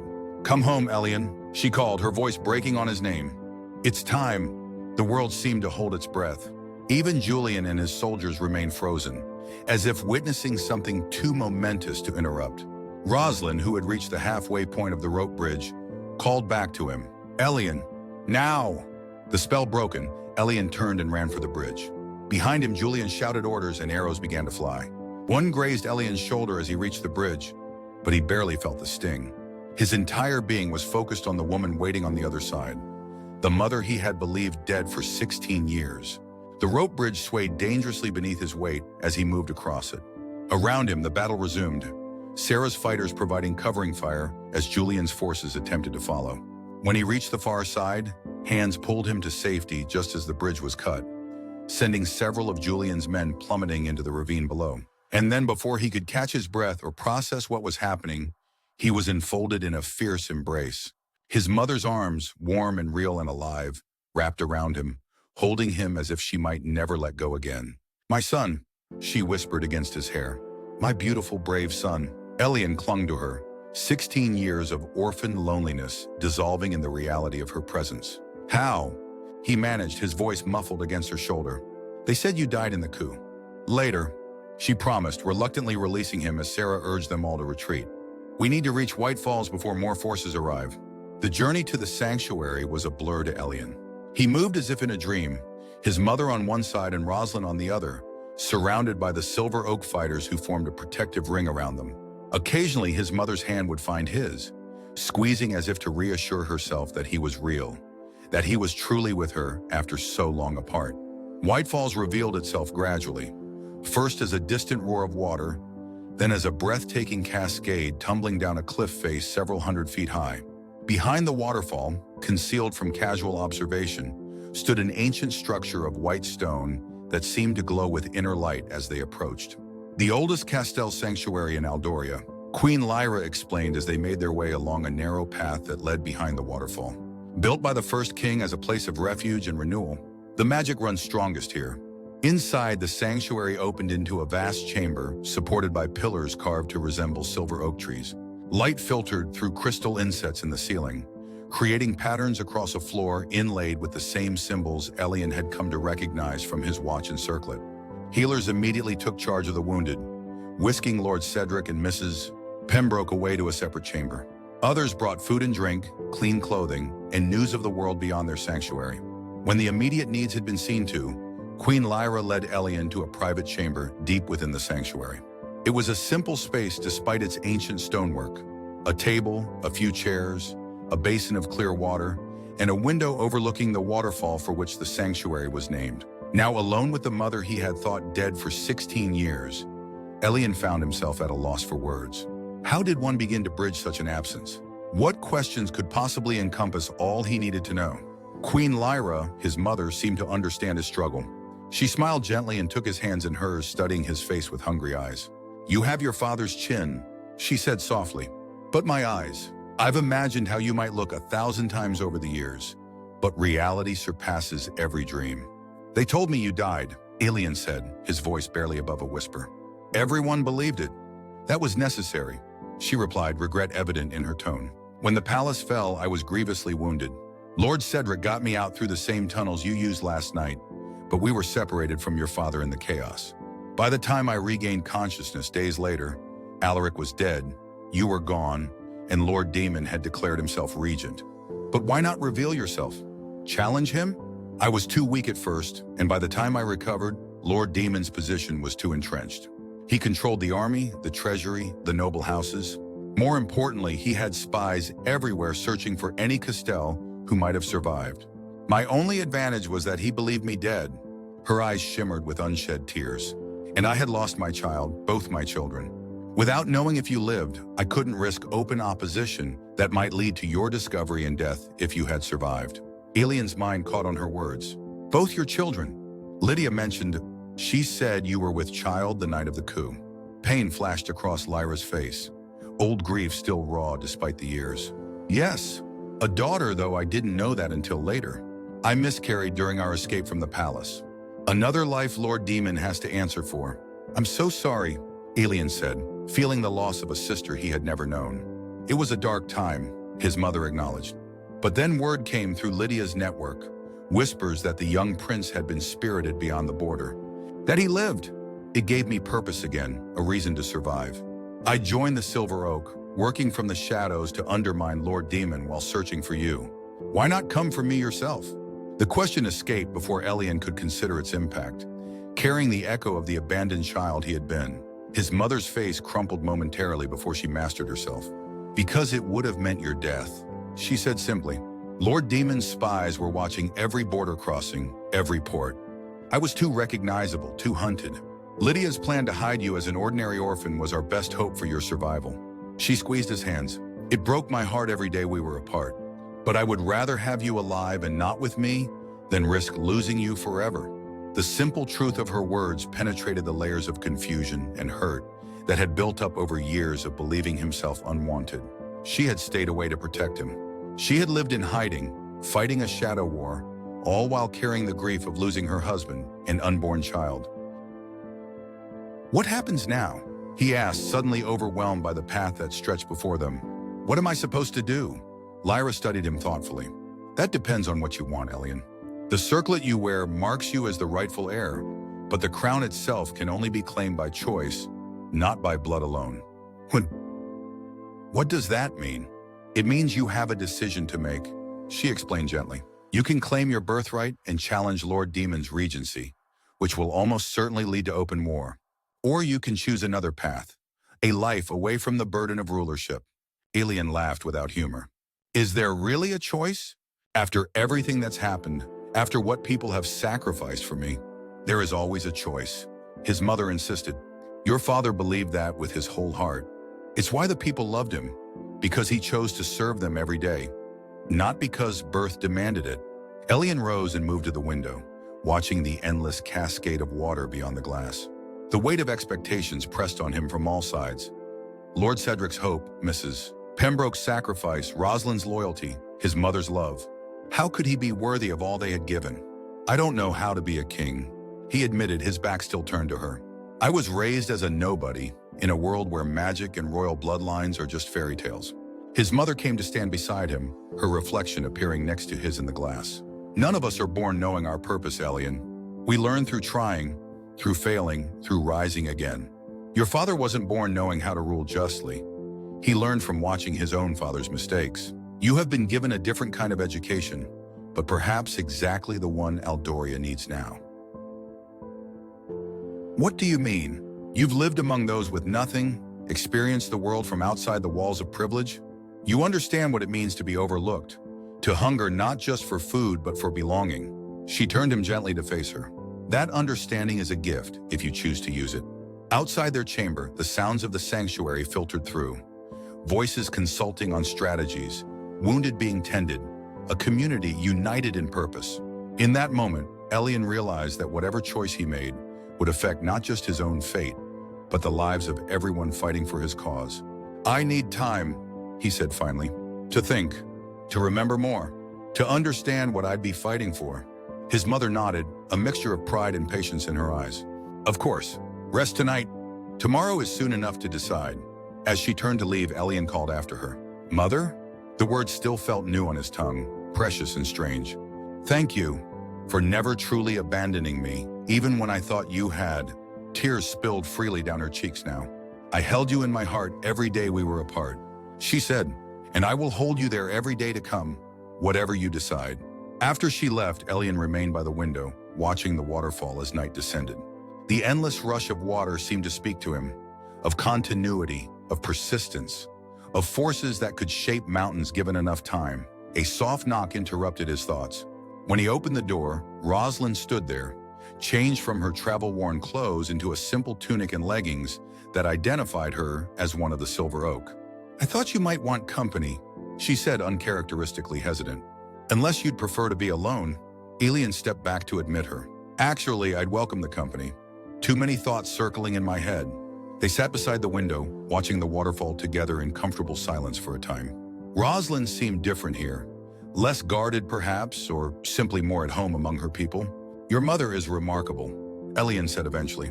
To have survived all she did, to have built this resistance from nothing. She gave us hope when there was none, Rosalind agreed. Many believed the Castell line ended the night of the coup. When word spread among the Silver Oak that Queen Lyra lived, it was like watching a fire ignite from a single spark. And now they expect me to lead them into battle, Elian said, voicing the fear that had been growing in him since their arrival. People will die, are already dying, in my name. Rosalind studied him, her amber eyes thoughtful in the fading light. They're not dying for your name, Elian. They're fighting for what your family has always represented. Justice, prosperity, the magic that binds ruler and land together. But what if I can't be that? What if I can't access the magic or rule justly or... You already have, she interrupted gently. The watch responded to you. The circlet accepted you. The platform of light carried us to safety. The magic has already acknowledged you as the rightful heir. Magic isn't enough to make someone a good king, Elian countered. My mother said my father chose to serve his people every day. How do I know I'll make the right choices? Rosalind's expression softened. You won't, always. No one does.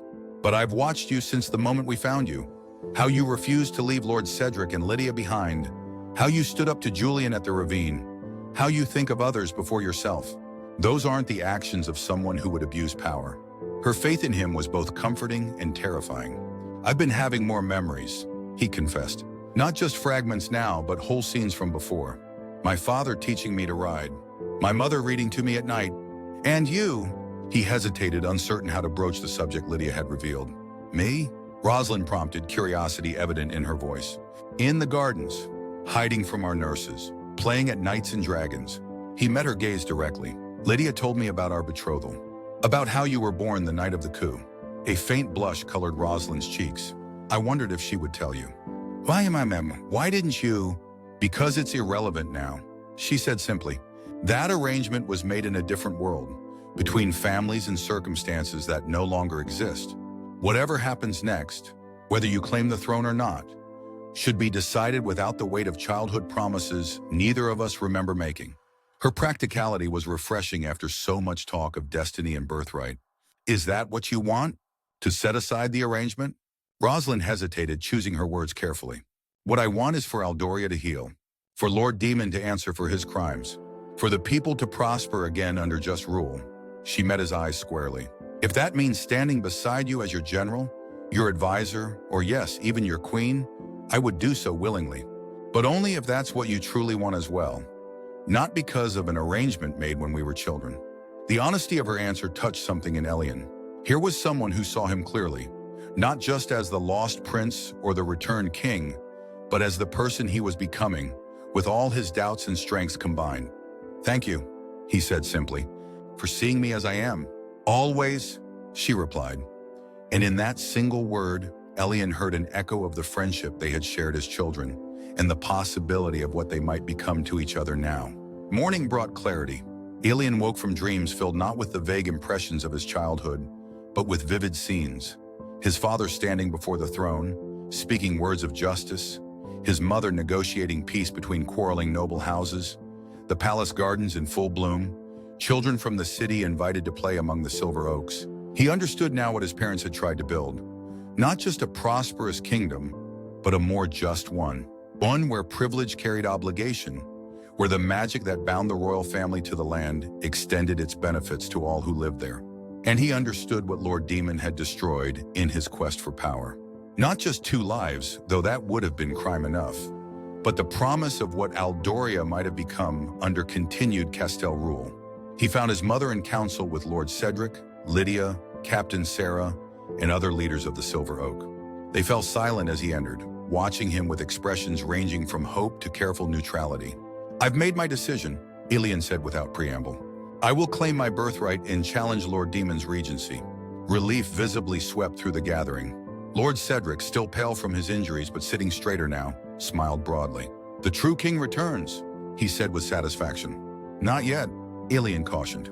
I may be the heir, but I won't call myself king until I've earned it. Not just by birth, but by action. My father would have expected no less. His mother's eyes shone with pride. What would you have us do, my son? Prepare, Elian said, surprising himself with the authority in his voice. Not just for battle, though I fear that's inevitable, but for what comes after. Lord Demon has ruled for 16 years. We need to understand what's changed, who suffers most under his regency, what must be addressed first when he falls. Lord Cedric nodded approvingly. Wise words, Your Highness. The Silver Oak has agents throughout the kingdom who can provide such information. Good. We'll need it. Elian moved to the map table that dominated the center of the chamber. We also need to consolidate our forces. How many fight for the Silver Oak? 3,000 committed fighters, Captain Sarah replied. Perhaps twice that in sympathizers who would take up arms if called upon. But Lord Demon commands the royal army, 15,000 at minimum, plus whatever mercenaries he's hired from beyond our borders. Daunting odds, Elian acknowledged. But we have advantages he doesn't. Legitimacy, the support of the common people, if what I've seen is any indication, and the Castell magic, which he can never access. Speaking of which, Lydia interjected, her injured hands carefully bandaged but her mind as sharp as ever. The artifacts you carry are only a fraction of the royal regalia. The crown itself remains in the palace, along with the scepter and the royal seal. Each carries powerful magic that could aid our cause. Then we need to recover them, Elian said decisively. Not just as symbols, but as tools. The council erupted into discussion, strategies proposed and rejected, risks weighed, priorities established. Elian listened more than he spoke, absorbing the wisdom of those who had fought this shadow war for years while he grew up in ignorance. When he did offer an opinion, he was pleased to find it taken seriously, considered on its merits rather than simply because of his bloodline. As the council dispersed to begin implementing their plans, Rosalind approached him. She had been quiet during the discussions, watching rather than participating, but her attention had never wavered. "You've chosen a difficult path," she said without preamble. "There will be no turning back now." "I know," Elian replied, "but it's the right one. I feel that in my bones." She nodded as if his answer confirmed something she had already known. "Then you'll need someone to watch your back. Someone who knows the kingdom and its people. Someone who can move between worlds as you do. Are you volunteering?" he asked, a smile tugging at his lips despite the gravity of the moment. "I'm stating a fact," she replied, though her own mouth quirked upward in response. "Besides, I've kept you alive this long. Seems a waste to let someone else take over now." Her matter-of-fact loyalty warmed him more than any formal pledge could have. "Then I accept your service, Rosalind Oakhart, with gratitude and the promise that I will strive to be worthy of it." Something shifted in her expression, a softening, a recognition. "You already are," she said simply. And in that moment, a bond formed between them that had nothing to do with childhood betrothals and everything to do with the people they had become. The days that followed were a whirlwind of activity.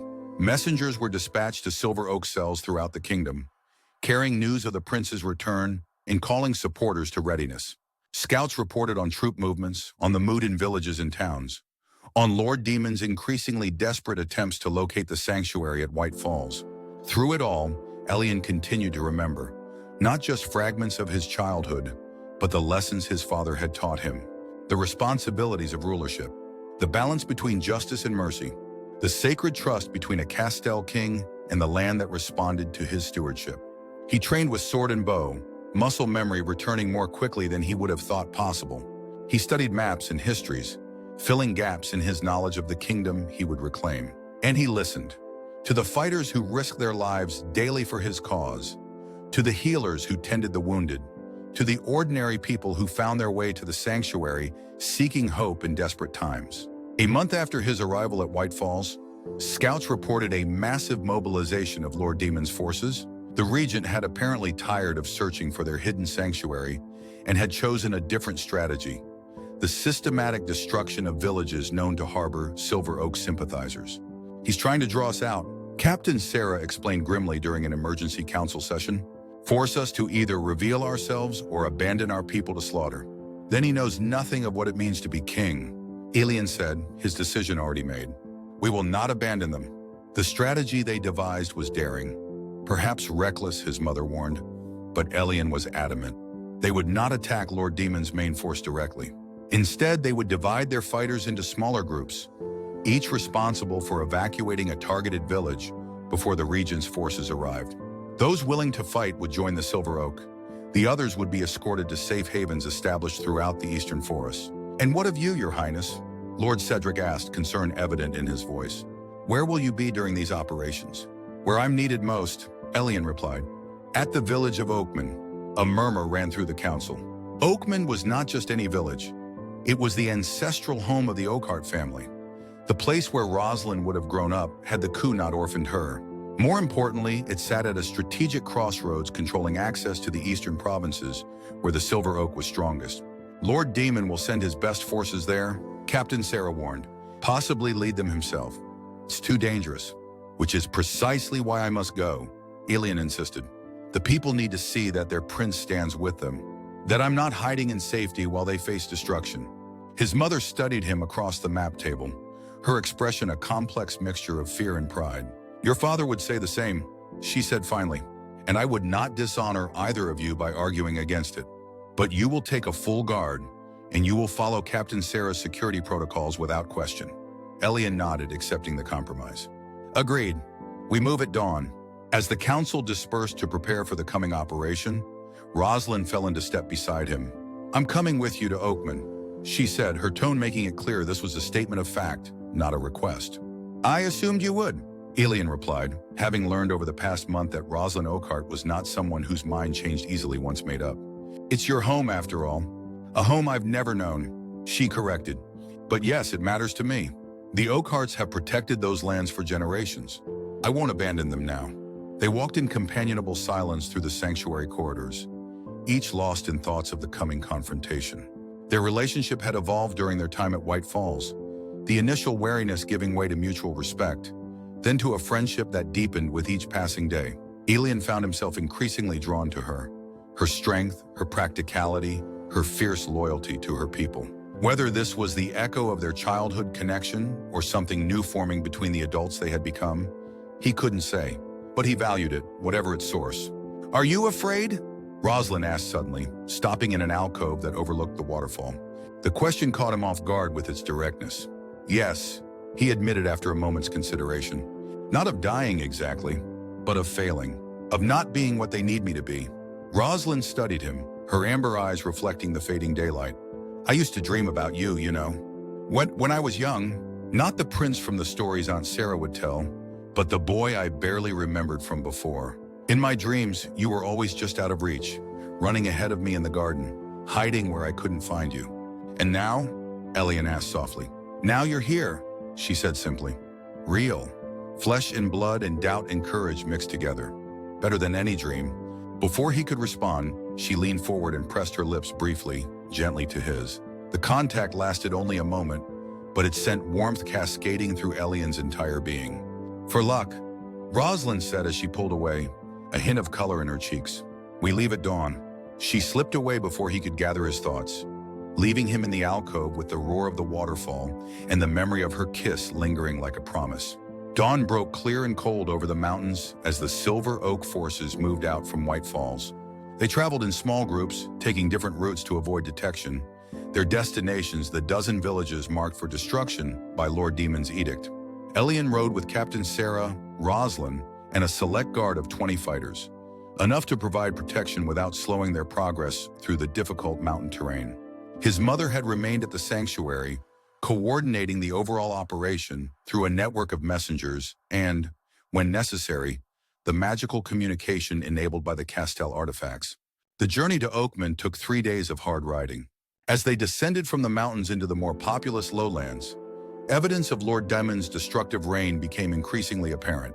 Fields lay fallow where once they had been fertile. Villages they passed through seemed diminished, the people thin and weary, their eyes hollow with long suffering. Yet wherever they stopped, word seemed to spread of who traveled among them. People emerged from homes and shops to stand silently as Elian passed, hope kindling in faces that had forgotten its shape. Some wept quietly. Others made the ancient gesture of fealty, right hand over heart, then extended toward him, palm up, offering their service, their loyalty, their lives if necessary. "They remember," Captain Sarah said quietly as they rode through one such village.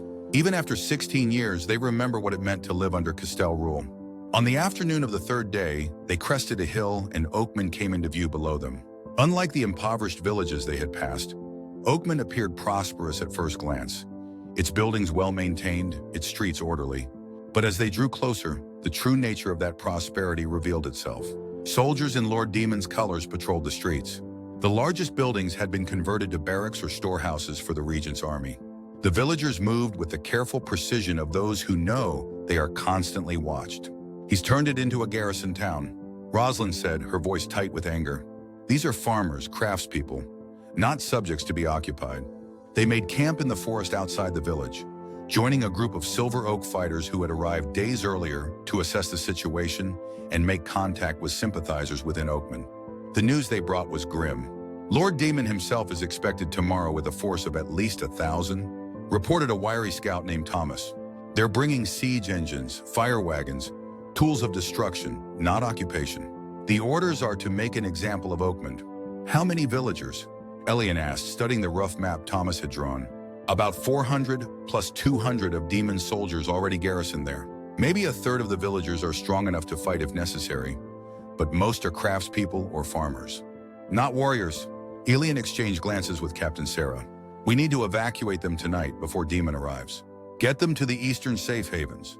"Most will go," Thomas agreed, "but some are determined to stay and fight for their homes. The Oakhearts ruled justly here for generations. These people won't abandon that legacy easily." Rosalind's expression tightened at the mention of her family name. "They must not throw away their lives needlessly. If they wish to fight, let them join the Silver Oak properly, with training and support." Plans were made quickly. Silver Oak fighters would enter the village in small groups after nightfall, connecting with local sympathizers who would guide villagers to evacuation points in the surrounding forest. Those who wished to fight would be given basic weapons and assigned to protect the evacuation routes, while the main force prepared defensive positions should Lord Demon arrive earlier than expected. As darkness fell, Elian prepared to join one of the evacuation teams. He had insisted on participating directly despite Captain Sarah's objections, arguing that his presence would convince hesitant villagers to trust the evacuation order. "The people need to see that their prince doesn't just give orders from safety," he said, checking the weapons at his belt. "They need to know I'm willing to risk what they risk." "A fine sentiment," Captain Sarah replied dryly, "but considerably less fine if you're captured or killed before you can claim the throne." "Then I'll avoid being captured or killed," Elian said with a smile that did nothing to reassure the captain. He would be traveling with Rosalind and 3 other fighters, responsible for evacuating the village's northern quarter. As they prepared to depart, his mother's voice reached him through the watch he carried. Another aspect of the Castell magic he was still learning to control. "Be careful, my son," she said, her voice clear despite the distance separating them. "Remember that you carry not just your own life, but the hope of all Aldoria." "I remember," he promised. "We'll return with the dawn." The night was moonless, which aided their stealthy approach to the village. They entered through a gap in the palisade wall that local sympathizers had created, moving silently through darkened streets toward their assigned quarter. Occasionally, they passed other Silver Oak fighters leading small groups of villagers toward the evacuation points. But for the most part, the operation proceeded with remarkable quiet. In the northern quarter, they connected with their local guide, an elderly silversmith who, like Gareth in Eastholm, had maintained the secrets of the Castell supporters through years of occupation. He led them from house to house, speaking briefly to each family, his presence reassuring villagers who might otherwise have been suspicious of strangers appearing in the night. Most accepted the evacuation order without question, gathering only essential belongings before following the fighters toward the forest. A few resisted, determined to protect their homes, but even they relented when Elian stepped forward, the heir's circlet now openly worn on his brow. "I promise you," he told one particularly stubborn farmer, "we will return to rebuild. But tonight we need you to live." They had cleared perhaps 2/3 of their assigned area when alarm bells began to ring throughout the village. Shouts echoed from the southern quarter, followed by the unmistakable clash of steel on steel. "We've been discovered," Rosalind said grimly, drawing her sword. "We need to move faster." They abandoned stealth for speed, urgently rousing remaining households and directing them toward the nearest evacuation route.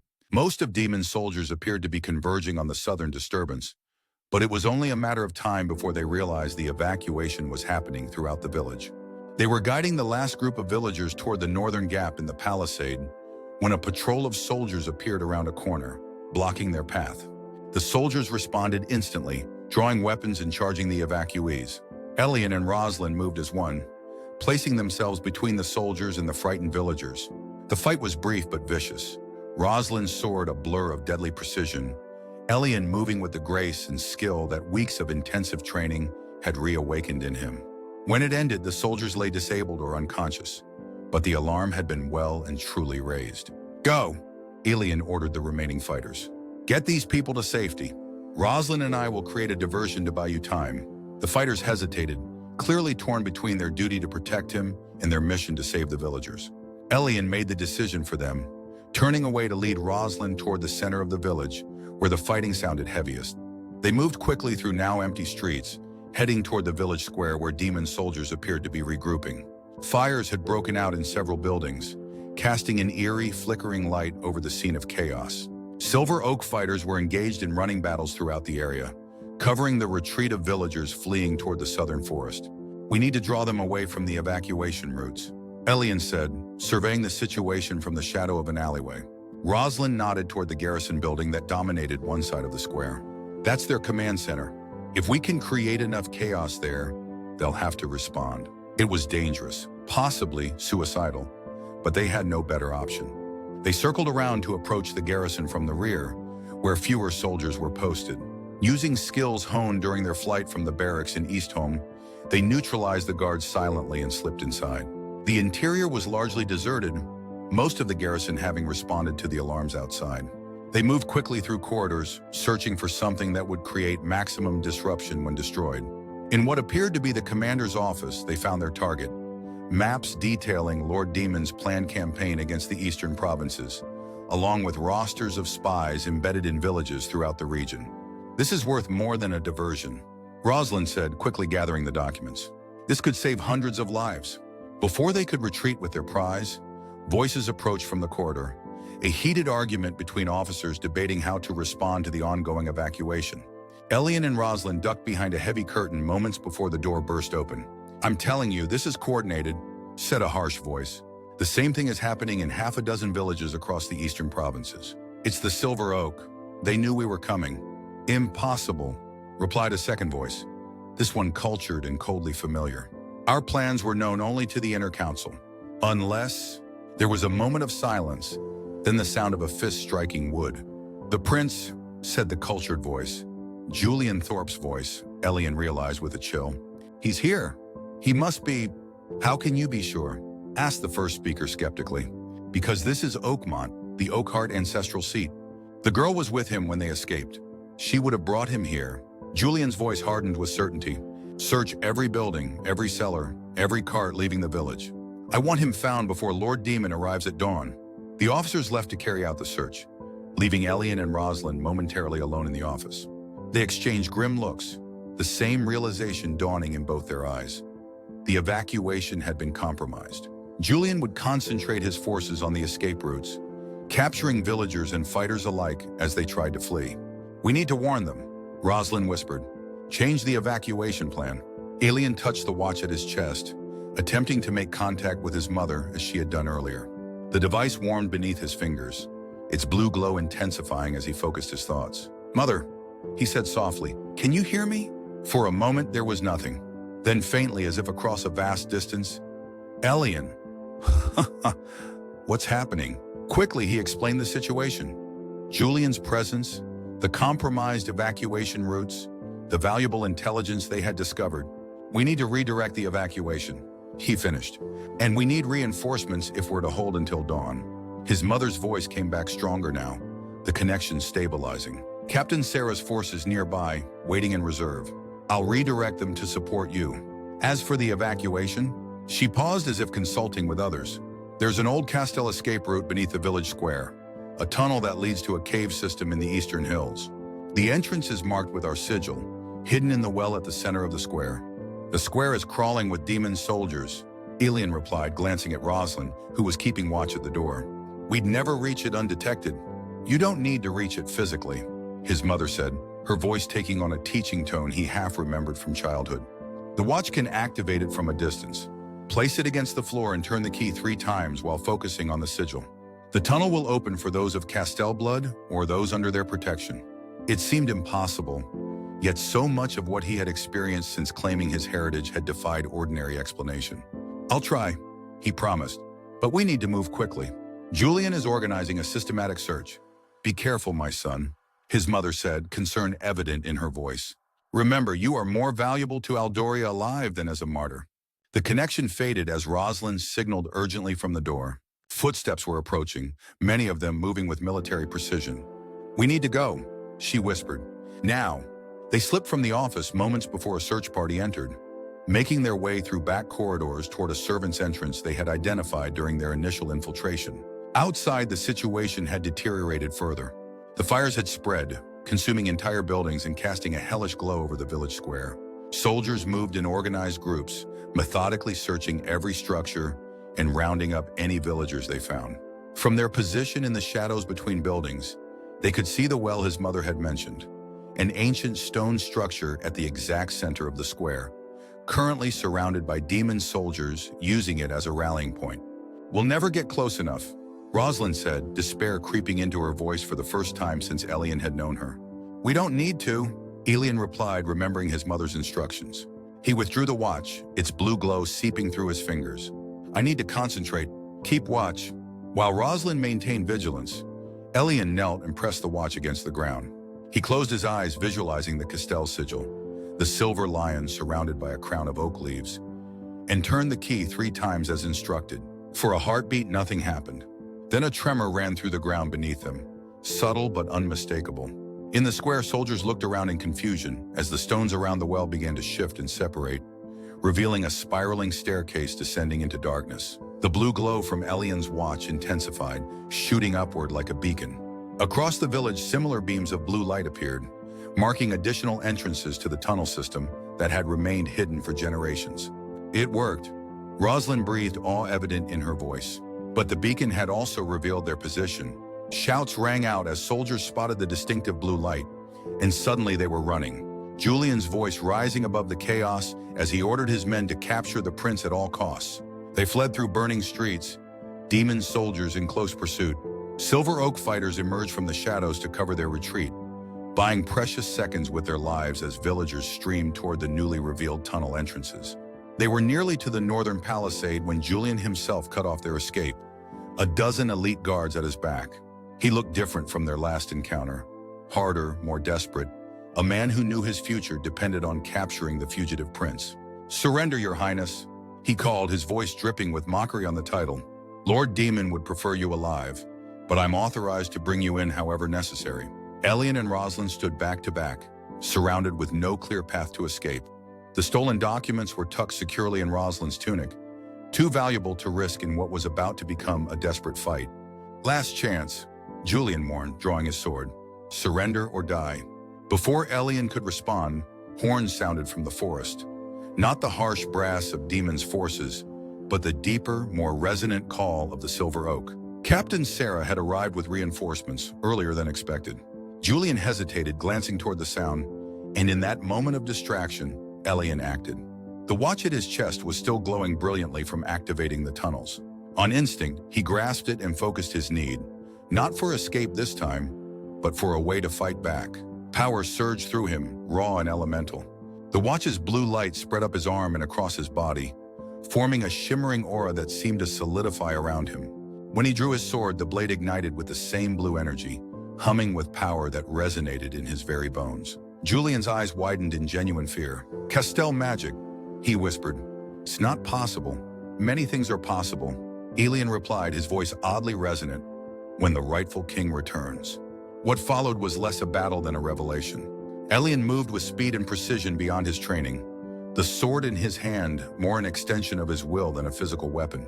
Julian's guards fell before him, not killed, but incapacitated, thrown back by bursts of blue energy, weapons shattered by contact with his glowing blade. Julian himself fought with the desperation of a man who knew failure meant death at his master's hands. But against the awakened Castell magic, his skill proved insufficient. Elian disarmed him with a move that seemed to come from ancestral memory rather than recent training, sending Julian's sword spinning away into the darkness. "Yield," Elian commanded, his glowing blade at Julian's throat. Hatred burned in Julian's eyes, but he was no fool. He sank to his knees, hands raised in surrender. Around them, the tide of battle had turned decisively. Captain Sarah's forces had breached the village from multiple directions, overwhelming the garrison troops as villagers continued to flee through the tunnel entrances. Rosalind appeared at Elian's side, her own sword bloodied, but her expression triumphant. "The evacuation is nearly complete," she reported. "Most of the villagers are safely in the tunnels. Captain Sarah says we should join them. Lord Demon's main force has been spotted on the eastern road. They'll be here within the hour." Elian nodded, keeping his sword leveled at Julian. What about him?" "Take him with us," Rosalind suggested. "He knows too much about Lord Demon's plans to leave behind." They bound Julian securely and made their way to the nearest tunnel entrance, a glowing blue portal that had appeared in the floor of what had once been the village meeting hall. Captain Sarah met them there, organizing the last of the retreat as Silver Oak fighters set controlled fires to cover their escape and slow Demon's advancing force. "Well done, Your Highness," the captain said, noting with interest the blue aura that still surrounded Elian. "Though I see you've discovered new aspects of your heritage." Elian glanced down at his glowing form, only now becoming fully aware of the power that had manifested during the fight. It was already fading, the blue light retreating back into the watch at his chest. "It just happened," he said inadequately. "I needed to protect our people, and it answered." Captain Sarah smiled grimly. "That's how it always worked for your father too. The magic responds to need, not desire. To protection, not aggression. Remember that. It may be the most important lesson of kingship." They descended into the tunnel as the first outriders of Lord Demon's main force entered the burning village. The passage sealed behind them, cutting off pursuit and plunging them into darkness, relieved only by the soft blue glow of Elian's watch. The tunnel was ancient but well constructed, its walls inscribed with the history of the Castell kings in stylized pictographs that seemed to move and shift in the magical light. It led steadily eastward, occasionally branching to connect with other evacuation routes from surrounding villages. As they walked, they encountered groups of villagers from Oakman and beyond, all following the blue guiding lights that had appeared to lead them to safety. They emerged shortly before dawn in a sheltered valley several miles from the village. Hundreds of evacuees were gathered there, families from multiple villages targeted in Lord Demon's campaign of terror. Silver Oak fighters moved among them, distributing food and medical care, organizing them for the journey to more permanent safe havens deeper in the eastern forest. As the sun rose over the mountains, casting golden light across the valley, Elian stood on a rocky outcropping overlooking the gathered refugees. Exhaustion pulled at him after the night's events, but there was work yet to be done. These people had left everything behind on his word, his promise of protection. They deserved to know what they had joined. Captain Sarah seemed to read his thoughts. "They need to hear from you," she said quietly, "not just as the prince who escaped, but as the king who will lead them home one day." Elian nodded, understanding the truth of her words. With Rosalind at his side, he descended to where the villagers had gathered. A hush fell over the crowd as he approached, the Heir's circlet clearly visible on his brow, the watch glowing softly at his chest. "People of Aldoria," he began, his voice carrying across the suddenly silent valley. "Last night you left your homes on my word. You trusted strangers who came in darkness, claiming to serve the lost prince." He paused, looking out at faces marked by fear, exhaustion, and cautious hope. "I owe you more than gratitude for that trust. I owe you truth." He told them then of his return, of the Silver Oak's long resistance, of his mother's survival and Lord Demon's crimes. He spoke of the magic that had protected them during the evacuation, and of his commitment to reclaiming not just a throne, but the justice and prosperity that had marked Castell rule for generations. "I cannot promise that the path ahead will be easy," he concluded honestly. "Lord Demon will not relinquish power willingly. There will be hardship and sacrifice before Aldoria is truly free again. But I can promise you this: I will never ask more of you than I am willing to give myself. Your struggles will be my struggles. Your triumph will be my triumph. This I swear by the crown I have yet to earn, and the throne I will claim not through birthright alone, but through service to you, the people of Aldoria." A moment of silence followed his words, heavy with the weight of their shared circumstances. Then from the back of the crowd, a single voice called out, "Long live King Elian!" The cry was taken up by others, spreading through the gathering like fire through dry grass until the valley echoed with their voices. "Long live King Elian! Long live the true king!" As the calls washed over him, Elian felt something shift within. Not just the magic that had awakened during the battle, but a deeper connection to these people and this land. The orphan boy from St. Owen's, Agnes was still part of him, would always be part of him. The outsider who understood loss and longing, who knew what it meant to be forgotten. But standing here accepting the faith of these people who had risked everything on his word, he was becoming something more. Something his parents had always intended him to be. Rosalind's hand found his, squeezing gently in silent support. When he looked at her, he saw in her eyes not blind devotion to a prince from childhood stories, but respect for the man he was choosing to become. "It begins here," she said softly for his ears alone. "The true return of the king." Elian nodded, understanding that this moment, this commitment to these people, was more meaningful than any formal coronation could ever be. He had chosen his path. Now he would walk it, whatever challenges lay ahead, with these people at his side. In the distance, smoke rose from the burning village they had abandoned. But as the sun climbed higher, casting its light across the gathered refugees, Elian saw not defeat, but the first glimmering of something long absent from Aldoria. Hope, reborn from the ashes of what had been lost. An orphan had stood up to bullies, not realizing they targeted him as the lost heir to a kingdom. But that orphan was gone now, transformed through struggle and sacrifice, through connection and courage. In his place stood a prince becoming a king, not through magic or bloodline alone, but through the choice to serve those who looked to him for leadership. And in that choice lay the true power of the Castell line, passed down through generations. Not the ability to command, but the wisdom to protect. Not the right to rule, but the responsibility to serve. Elian Aldrich Castell, once lost Prince of Aldoria, turned his face toward the rising sun and embraced his destiny.